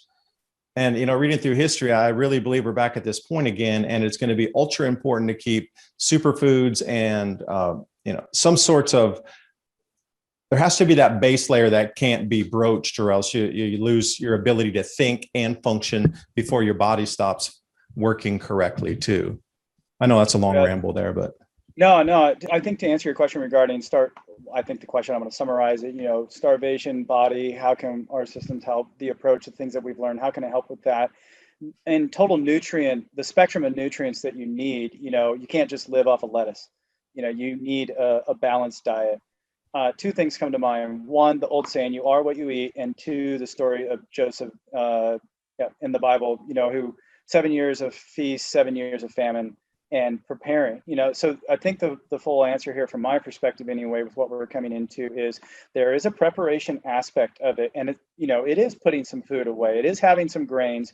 It is having some seeds on the shelf. It's having some fats. Get your coconut milk now, get some stuff prepped up. It's historically accurate that when the cycle is coming, to prepare for the cycle. So I think that's part of it.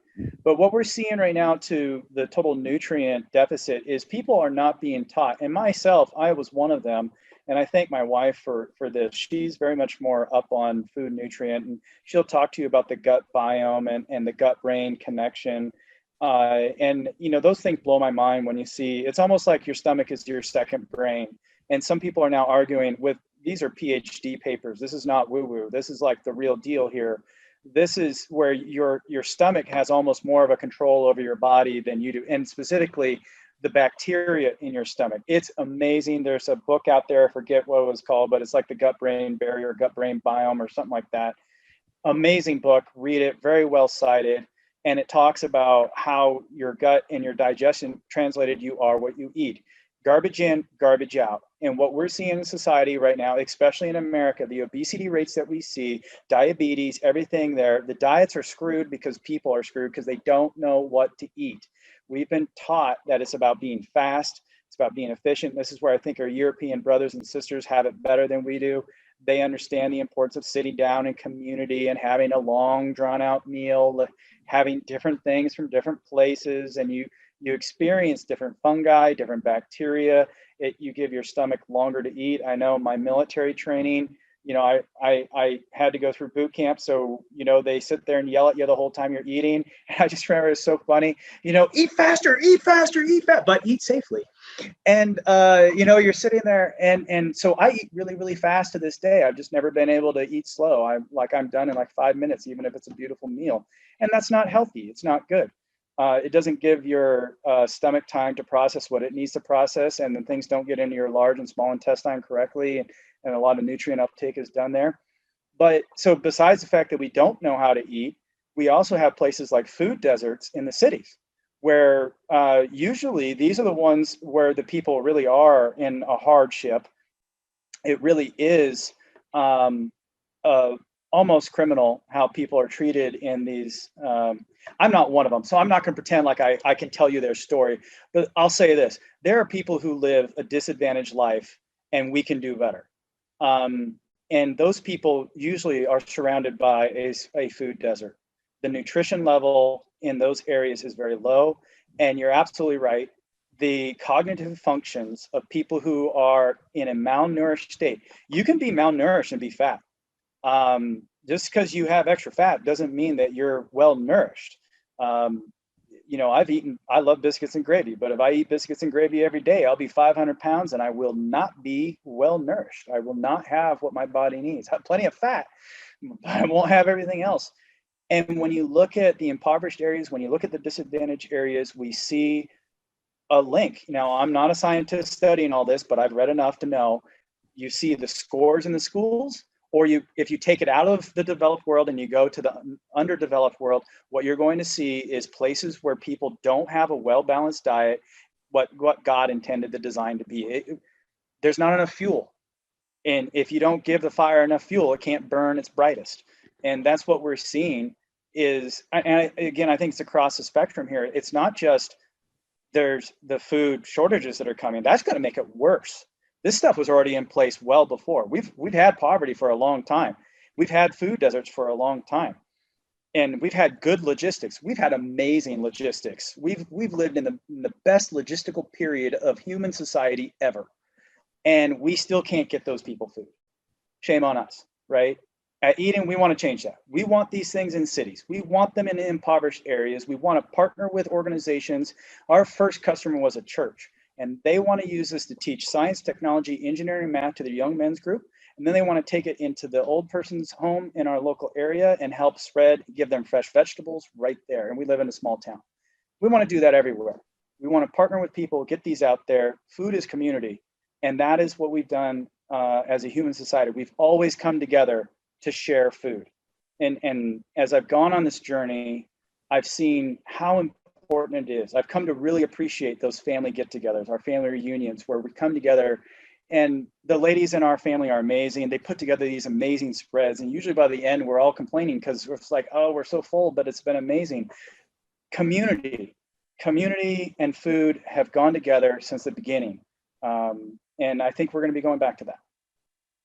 We need you made a really super incredibly poignant point there about we have had at the apex of technology running our delivery systems and supply chains, just-in-time delivery. We removed warehouses. We got that so efficient, but that is breaking down now. So again, if you're forecasting out, or just the average person that would watch or try to figure out what's going on, or somebody walking down the street, that there has to be an equation. Fully function, optimal delivery times. Now, not enough people to even run basic functionality. Trucker strikes coming all over the place to push political change.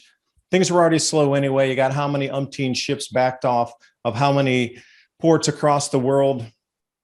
The United States is only one of so many that the same thing is occurring, where they don't even have enough staff to get in there to unload the containers. Then the outbound export points from exactly China, 4 ports are closed. You have to run it through your head. This is not going to work any longer at the functionality and precision it did. From this point, it's going to continue to decay. Yep. It's not like it's going to bounce off the bottom. We're going to run right back up to where we were back in 2018. You're right. These shortages are here to stay. We're going to have to work through them. We're going to have to reroute things. You're going to have to go more local. There's a lot of changes. And this whole thing about getting back to the normal, they've kind of bait and switched everybody. Like the world's going to just, bounce off the bottom, dead cat bounce. But the way the systems are already broken and tattered, I just can't see it coming back to the way it was. And then the problems with the economy now, people aren't trusting either bank to bank lending or even fiat currencies traded amongst nations. They're like, well, we don't think that one's too stable. You need dollar. Oh, wait, there's a dollar shortage out there. Then trades. Oh, wait, the banks aren't functioning. Wait, everybody's got COVID. Wait, okay, now it's 7 days instead of 3. It's just, oh, wait, cryptocurrency solves a lot of that. So you can see there's already a built-in replacement. We're going to go through a little bit of correction here. And please understand, this is going to continue to devolve in the ability to get foods, goods, medicines, and services into the place that you were used to at the speed that it used to. Now, it still might arrive. You go back to the 1800s, things arrived on wagon, but it'd take them a month to get it across the country. Trains sped that up. But we're going from the airplane back to the wagon right now. We're reversing it. A lot of people always ask me, where would you want to live? Where would you want to live? Okay. I would want to live in a farming community that in 1910 had one of the largest rail terminuses at that area, because we're going to revert back in time. We're going to rewind the clock. A lot of things are going to go back to rail, in my personal opinion, which would make sense why Warren Buffett bought 86% of all the American railroads. Something we don't. But imagine if we went away from highway transport and we reverted back to rail. Where would be the most prosperous towns? Where would it be an area that you could get food, because food is always arriving and delivered there? It would be a rail terminus from the old days. So I can see a lot of these smaller towns that kind of went away because the rail terminus wasn't used anymore because we went to trucking delivery, have resurgence in these same areas, but it would have to be in a farming community as well. So, for looking out to the future, reverse the clock a little bit and see maybe the development of this system and how it would be reversed back and what the times were. You get a better gauge on how long it'll take products to get there and the expense of those. No. When we look at the technology that we've had, and we look at what's being done, we're seeing the division of people. We're seeing it's almost like it's an intentional collapse. There's not enough evidence for me to say that, but I'll say it for you. I It think it's certainly an feels intentional that way. And when collapse. you look at it, you're like, what kind of idiot would want to do this? Like, this is just stupid, unless, you come, that's where you come with, this is intentional. And when we look at the things that we're seeing from Schwabi Bobby, Klaus Schwab, and And the Great we Reset, it makes sense. I mean, you yeah, can't tell me the Great Reset was planned. The Grand Solar Minimum overlaps in the same 5-year period of the onset of it, of the change. These are the kind of people I'm saying, these people in the elite power understood this change cycle was here. So they invented something to overlap on top of the collapse to explain the collapse and still keep and hold and retain power on the backside of it. New economy, cryptocurrency. Excuse me, I cut you yeah. off there. No, it's okay. And crypto, I think it could be a Trojan horse for the normal person. Actually, I have nothing against crypto. I think it's actually pretty cool. What I really like about crypto, to be very upfront, is that it takes the banks out of it, which means I see a big fight between the banks and crypto because they've been in power for generations. We're talking families that have been bankers for thousands of years. They're not going to go down without a fight. And that's exactly what we're seeing happen right now, especially with legislation in the United States and what senators and lobbyists are going to be paid to go do, which is say how horrible crypto is. And that's exactly what we're seeing. That said, when I look at the blockchain technology underneath of it, which is where I really come to, I think blockchain is amazing. It does have environmental challenges. The amount of energy that it takes to do blockchain mining is pretty significant, and I'd rather use that energy to grow food. That said, what I think the play here is, and this is purely Jeff's opinion, I'm not speaking for Eden or anybody else, my wife, I'm just speaking for myself here, is the play here with crypto to me seems to be the bankers letting in new technology develop to the point where they can take it over and use it for their purposes. So I'm a little weary of crypto right now for that reason. I don't see Schwabi Bobby and his buddies at the World Economic Forum sitting there going, yes, let's decentralize the banking system and we won't have any more money. I don't see him saying that. And I don't see his buddies saying that ever. And I don't see the families, the Rockefellers and everybody else that have been in banking forever going, yeah, hey, our generation will be the one that just finally says our family's not going to be in banking anymore. Like, I don't see that happening at all. I see them coming out guns ablazing, and I don't think they would have let it get as far as what it has been unless they intended to use it. I see this as a hostile takeover of crypto as soon as this year potentially. And I think it's unfortunate because I don't like bankers. I think they might be the basis of all evil on the planet. They're not your local banks. I'm talking about the big guys like, Joe and Cynthia that work in your local bank are just normal, everyday folks doing their jobs, wanting to help their community. Those people are amazing. They do good work.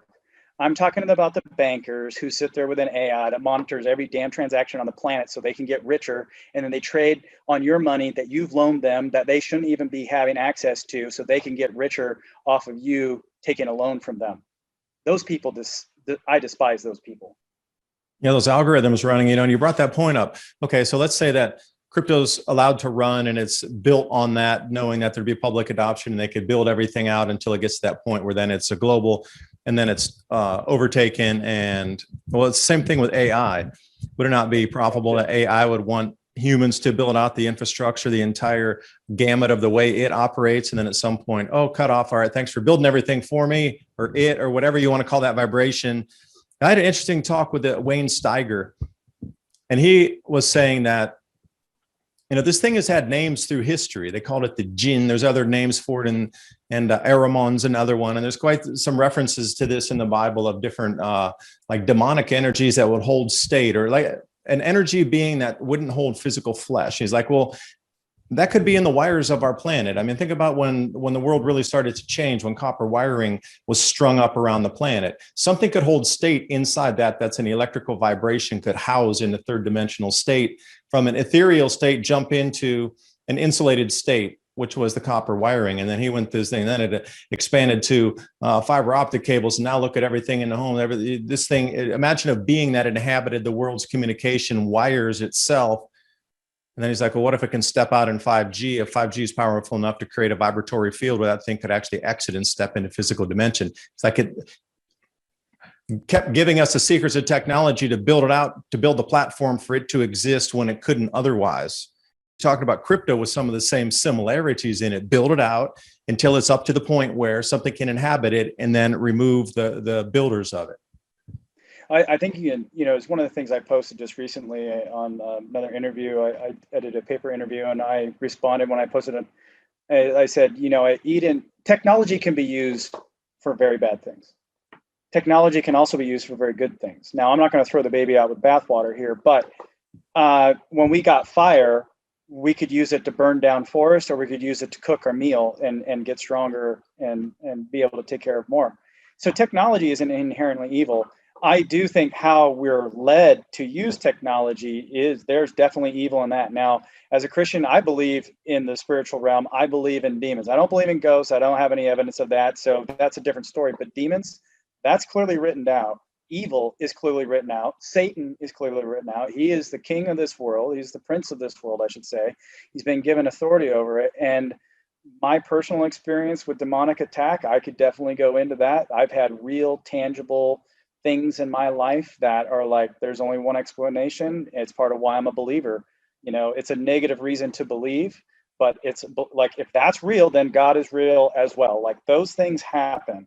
But if I look at technology and how it's spread, and if you think in your mind of the globe, and just think of fiber optics, or think of the copper, right? It starts in one spot. So you got in the mind your picture, and they start putting down copper. They start raising up wires, and you could see it spread, right? And you can see it start to encompass and go around, and eventually they all connect to each other. There's another thing that does that. The roots of a plant, kind of bringing it back, is that it starts with a little seed, and then it starts to branch out and tentacle out. And some species, like aspen trees and all that, they're all just one giant organism that just continues to grow and spread. Now, what we're seeing now, go from copper to fiber, right? Now those copper wires are starting to be replaced with fiber optics, and you're seeing that same thing. You could look at, it was recently in the news, actually, all the communication lines that are the undersea communication lines that we have that connect all of our networks to each other. And you're like, wow, there's a lot of those. And there's a lot of wires in those things, and they connect. It's like a strawberry runner. It shoots out, right? Like a strawberry runner, and then it sets its seed on the other spot, and it starts to send out runners again. It is kind of woo-woo, but and I don't have enough. It's not like I can go write a book and shout out a bunch of, sources here. But when you look at it and you just think of it abstractly, what's happening with copper, with fiber, and now with wireless, because wireless is even, it's just a wireless version of the same thing. It looks organic. It looks, and I've never thought about it until you brought it up, but like that strawberry runner, it's like, okay, so it grows in continental United States, but it needs to get to Oconus, Europe. So it sends a runner. It drops its seed, drops its runner over there. It has nutrients going back and forth, just like a strawberry plant does. And then it grows over there, and so we are seeing something that looks like that. And I'm a person that tends to be pretty open with a lot of things as far as ideas go. And I would say, I wouldn't put it against Satan that we've got some form of machine thing doing something, and he's been leading it, because Satan wants to be God, but he can't, right? That's the whole play. So he can look like God if he has all-knowing information.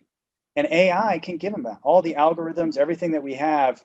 If you think about your smartphone and everything, it's right over there next to me, listening to this whole conversation, getting recorded on some network that I haven't given approval to do, but it's doing it anyway. And it goes up, gets recorded, and is being synthesized by some AI that's categorizing you and I as some woo-woo people that probably don't need to be worried about because we're so woo-woo. And little does it know that food is important, and community is, and humans aren't going to be Borg. So we're going to put our boot in its ass here pretty soon. It just recorded. I did that for its purpose, by the way. And, AI is a way that Satan could have the omnipotent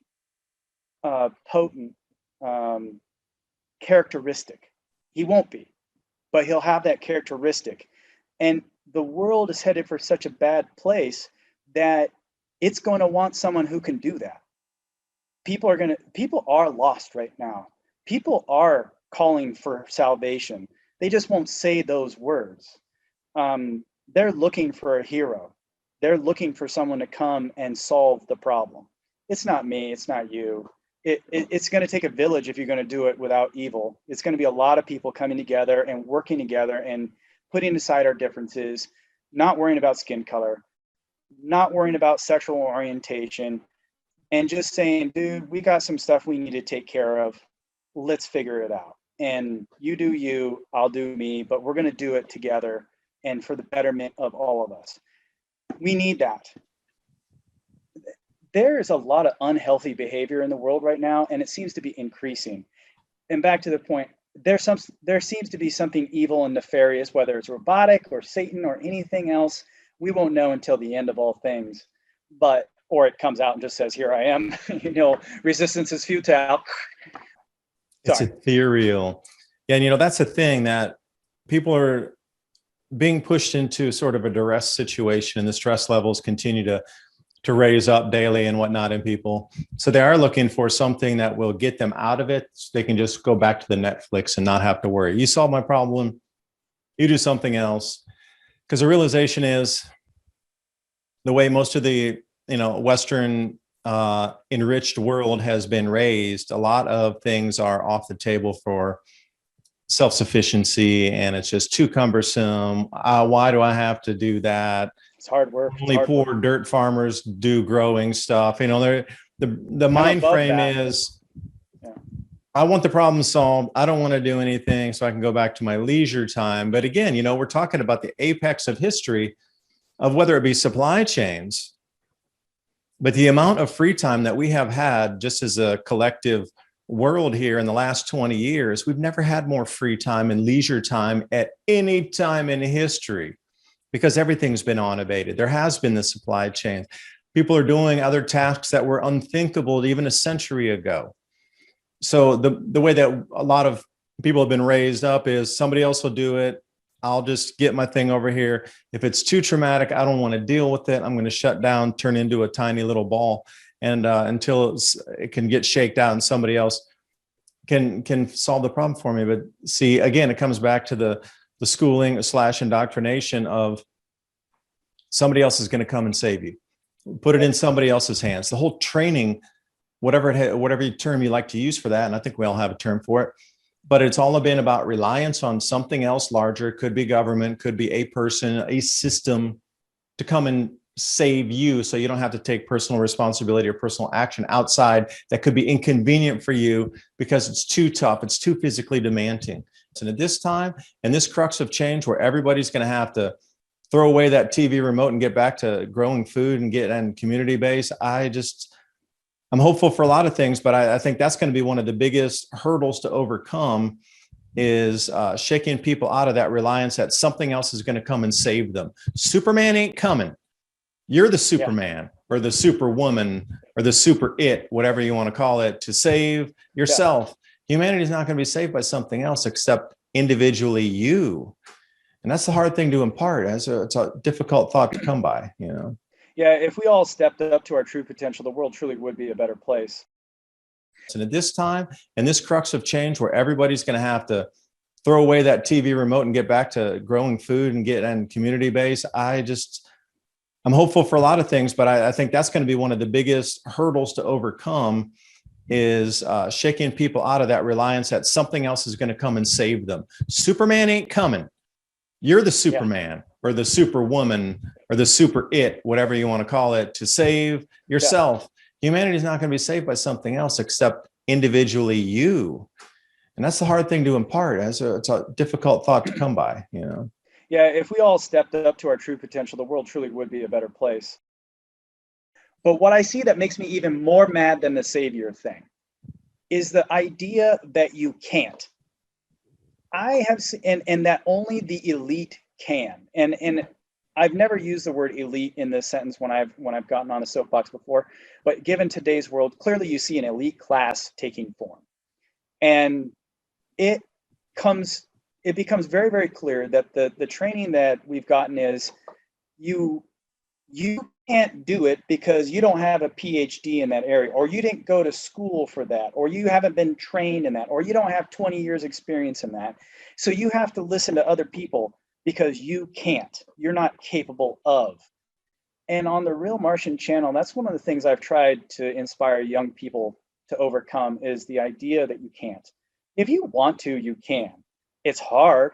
You're going to have to sacrifice. You're going to have to embrace the suck and go through the pain of of learning, of failing. But you can. And I know I've hired people throughout my career that, they're put into positions where they can't do things. And I challenge them to go beyond that. And they come out the other side better because they're like, I never knew I could do this. And what we need are more people out there going, yes, you can. You can grow food. You can do that. You can put a shoe on a horse. You can go clean stalls. You can make it happen. I see the next thing is the pill popper generation, right? Where's my pill? Where's my pill for that? Where, I don't have enough time to go eat right. Just give me a pill for that. Hey, I don't have enough time to go fix my sexual life in my head. Just give me a pill for that. We all want the fast fix.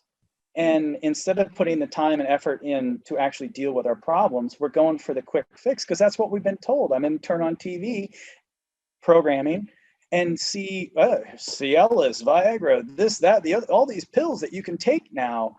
They're pharmacia. They're going to be worshiping their pharmacia, another biblical reference. And sure enough, we are. Our little magic, our hocus pocus. Here's your pill, make you feel better, make you stop worrying. What's that scene from James Bond? I got a pill to make you not worry. This one makes you not forget. This one makes you happy. This one makes other people happy. There's a pill for everything. And I see the combination of all these, the propaganda that they give people about some government's going to come save you.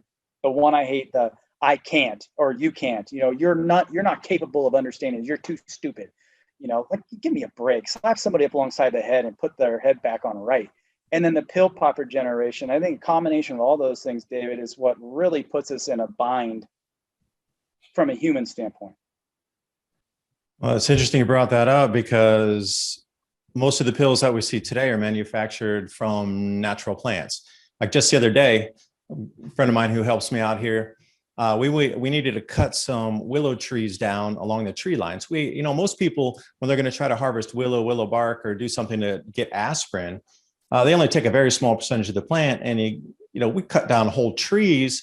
They're only about 20 feet tall, a few inches in diameter. And it wasn't any like major 100-year-old willow tree. I mean, these were just little saplings that are 15, 20 feet tall. They were bending over toward the apple trees and shading them out.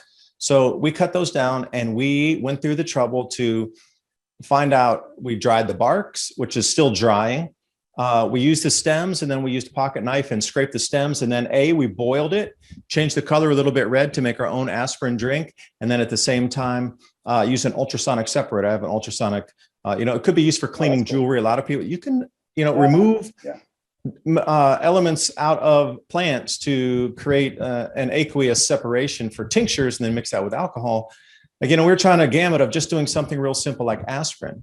So when it comes down to it, wild foraging for your medicines is one thing, but then what you have there, can you grow medicinals at the same time to have sort of your natural pharmacopoeia growing fresh right there? Because again, you can take it all the way you want, like, oh, there's going to be nothing, or you can learn. There's how many thousands of books on wild foraging and the medicinal Gardener's Bible. And, there's a million different topics of medicinals and hunting medicinals, growing them, using the forest. I had a person who helps me with my bees was saying, hey, you should get this book about farming the forest to be able to plant different types of things within the forest without having to disturb the land. Because, we got creeks over here, we got hillsides, we got a little flat, we got different types of mixes of part of it's pine, part of it's what you consider regular broadleaf forest with oak and hickory and these sort of things, to be able to plant plants under the forest to be able to grow naturally. And then the mushroom, we do mushroom forage, but I've only ever found 3 varieties that I'm confident enough around here to pick. But, going back to it, people used to grow the medicines. People have a medicinal garden. Don't think that it's not available. You just have to have a little more knowledge. And how do you prepare it after you grow it? So I'm curious, could we do some medicinals in there? It's so amazing that you're asking it. I was talking to David at Oppenheimer Ranch there, actually it was yesterday. And it's fortuitous.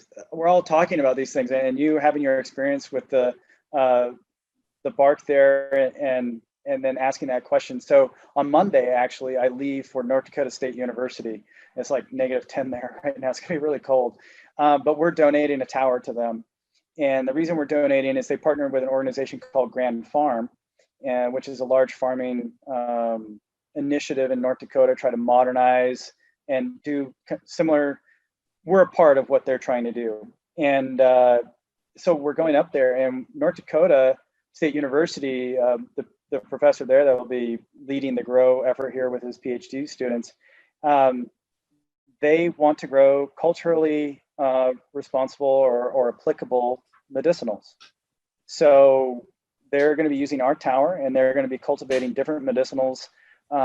As they learn how to use it, they're going to be experimenting with different medicinals and growing them there, because a root chamber is larger. You can do more things with it. It's not your traditional hydroponic solution where you have very small root chambers. We have a very large root chamber, which gives you more opportunity to do things. And it's a much larger, when you look at systems like the one I'm sharing, ours is different when you look at it. And there's what I'll call the consumer level. Here's the low end, kind of like we're talking about sensors. It's the same problem. It's you get this consumer level product. It's like your Aero Gardens, your $200, here's 8 pieces of lettuce. Then you have your high scale vertical farms or major greenhouses, which we have solutions for those that we're working on. We started with the hab.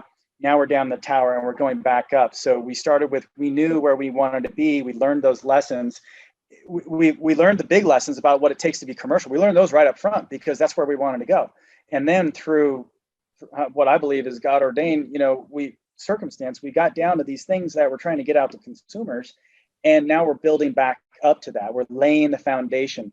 And where I think we're at is we're that prosumer. We're those consumers who actually want to eat the food off of it and not just have it as a table setting. This is for the people who want to grow medicinals for real. This is for people who, if you're growing cannabis, you want to grow it for real. You're not just doing a single pot in your closet and it looks like, you're growing weed, in your closet. You want to grow it for real. I'm not a big fan of people smoking marijuana to get high, but the medicinal effects of it cannot be argued with. It is very, very good for you. And compared to opiate-based solutions, honestly, I'd rather have cannabis. So bring on the weed. And I don't smoke it, but I think it has great capabilities compared to other options that are out there. And with an opioid crisis going on, I think good alternatives that are healthy and natural are absolutely on the table. And the system that we developed, and like I said, I literally land in North Dakota on Monday. I'll be there for 2 days setting this up. It's going to be front and center downtown Fargo. It's -10 outside, and they're going to be growing their crops in it right in a big glass window, so for everybody to see. I couldn't be more proud or excited or nervous. This is our first major rollout to someone who's not nearby. Their airplane ready to flight away, but it's scary for me as an entrepreneur, but it's a good kind of scared. I'm excited, and it's going to challenge us at Eden. I guess kind of trying to move into the wrap up phase here, David. Thank you so much for this time, but it was like we're launching. We are looking for people who are along the lines of thinking that you and I are talking about or trying to express. Like, get ready. Now's the time to get your house in order. The 7 years of feast are over. The 7 years of famine. Now, I'm using that as a metaphor for this analogy, I should say. It's going to be longer than 7 years. So get ready now. Do what you can now. And we're actually looking for early adopters for our product because we think it's a great product. We've tested it. We've grown multiple crops in it now, and we think it's at the point where it's good enough to get out to people. It's not done yet, but it's good enough to get out to people through a sale and to support hearing directly from them in what we call the early adopter program, and which is part of our overall Feed the Future initiative. Bart Womacker, CEO of Eden, he believes strongly in the future of food, and he has started an initiative here at Eden that we call Feed the Future, and it's doing all the above. It's growing in your garden. It's working community. It's teaching people how to grow. It's growing medicinals. It's using our systems, using other people's systems. But what we want to do at Eden is create a cultural movement to feed the future. As part of that, we're seeking people who are early adopters who would like to purchase a tower today at basically our cost. We'll ship it to you, and then you call me. You literally get my phone number, and you get to tell me what you like and what you don't like, and we include you in the design process and your feedback. It's the opportunity for you to be a part of this initiative, to be a part of a community that really wants to create independence on food and the energy front for local communities around the world. And we are actually trying to get this to NASA and go to Mars too. I mean, if you could build a system that works on Mars, and this is where the real Martian comes in, if you could build a system that works on Mars, it'll work really well here, and it'll be really efficient here. And why wouldn't you just do it that way? And so that's kind of where we're going. So with that, over to you. All right. Well, I guess, like you said, we'll wrap it up there. EdenGrowSystems.com, Jeff Raymond. And I'll leave links below in the description box so you can just click and go.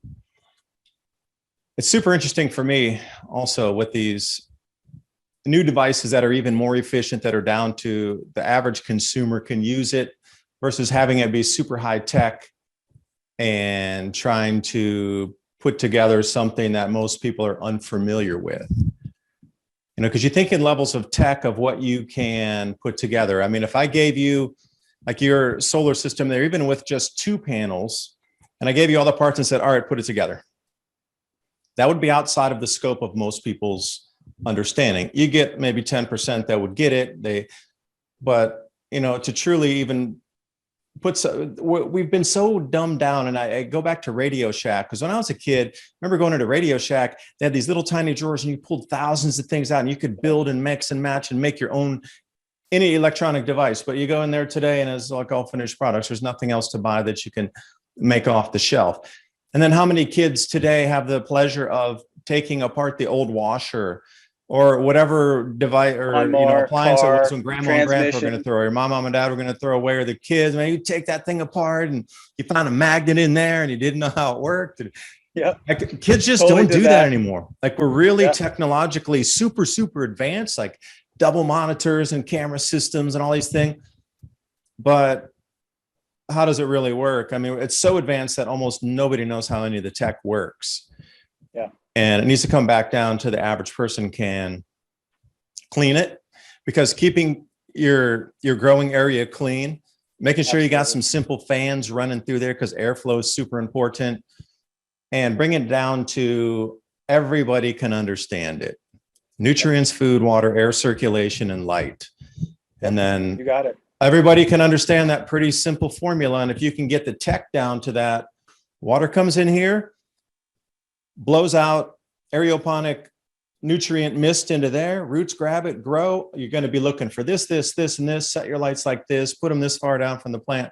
And I love the LED lights, all one spectrum LED lights, because, you know, in the old days, you had to keep raising your lights because it would burn the tips of the plants. It would burn your plants. You know, now these things are really efficient and they cover a lot more area. And again, you know, how many people could take, let's say you got 200 feet on a strip of the LED lights and you rolled it out and then you cut them into how many people could just simply solder and wire those together to get the whole panel to work? Yeah. Not so many. Not too many. Not so many. How many people know how to get a soldering iron to heat up, and how do you get how do you unwind, get the solder to melt onto something, you know?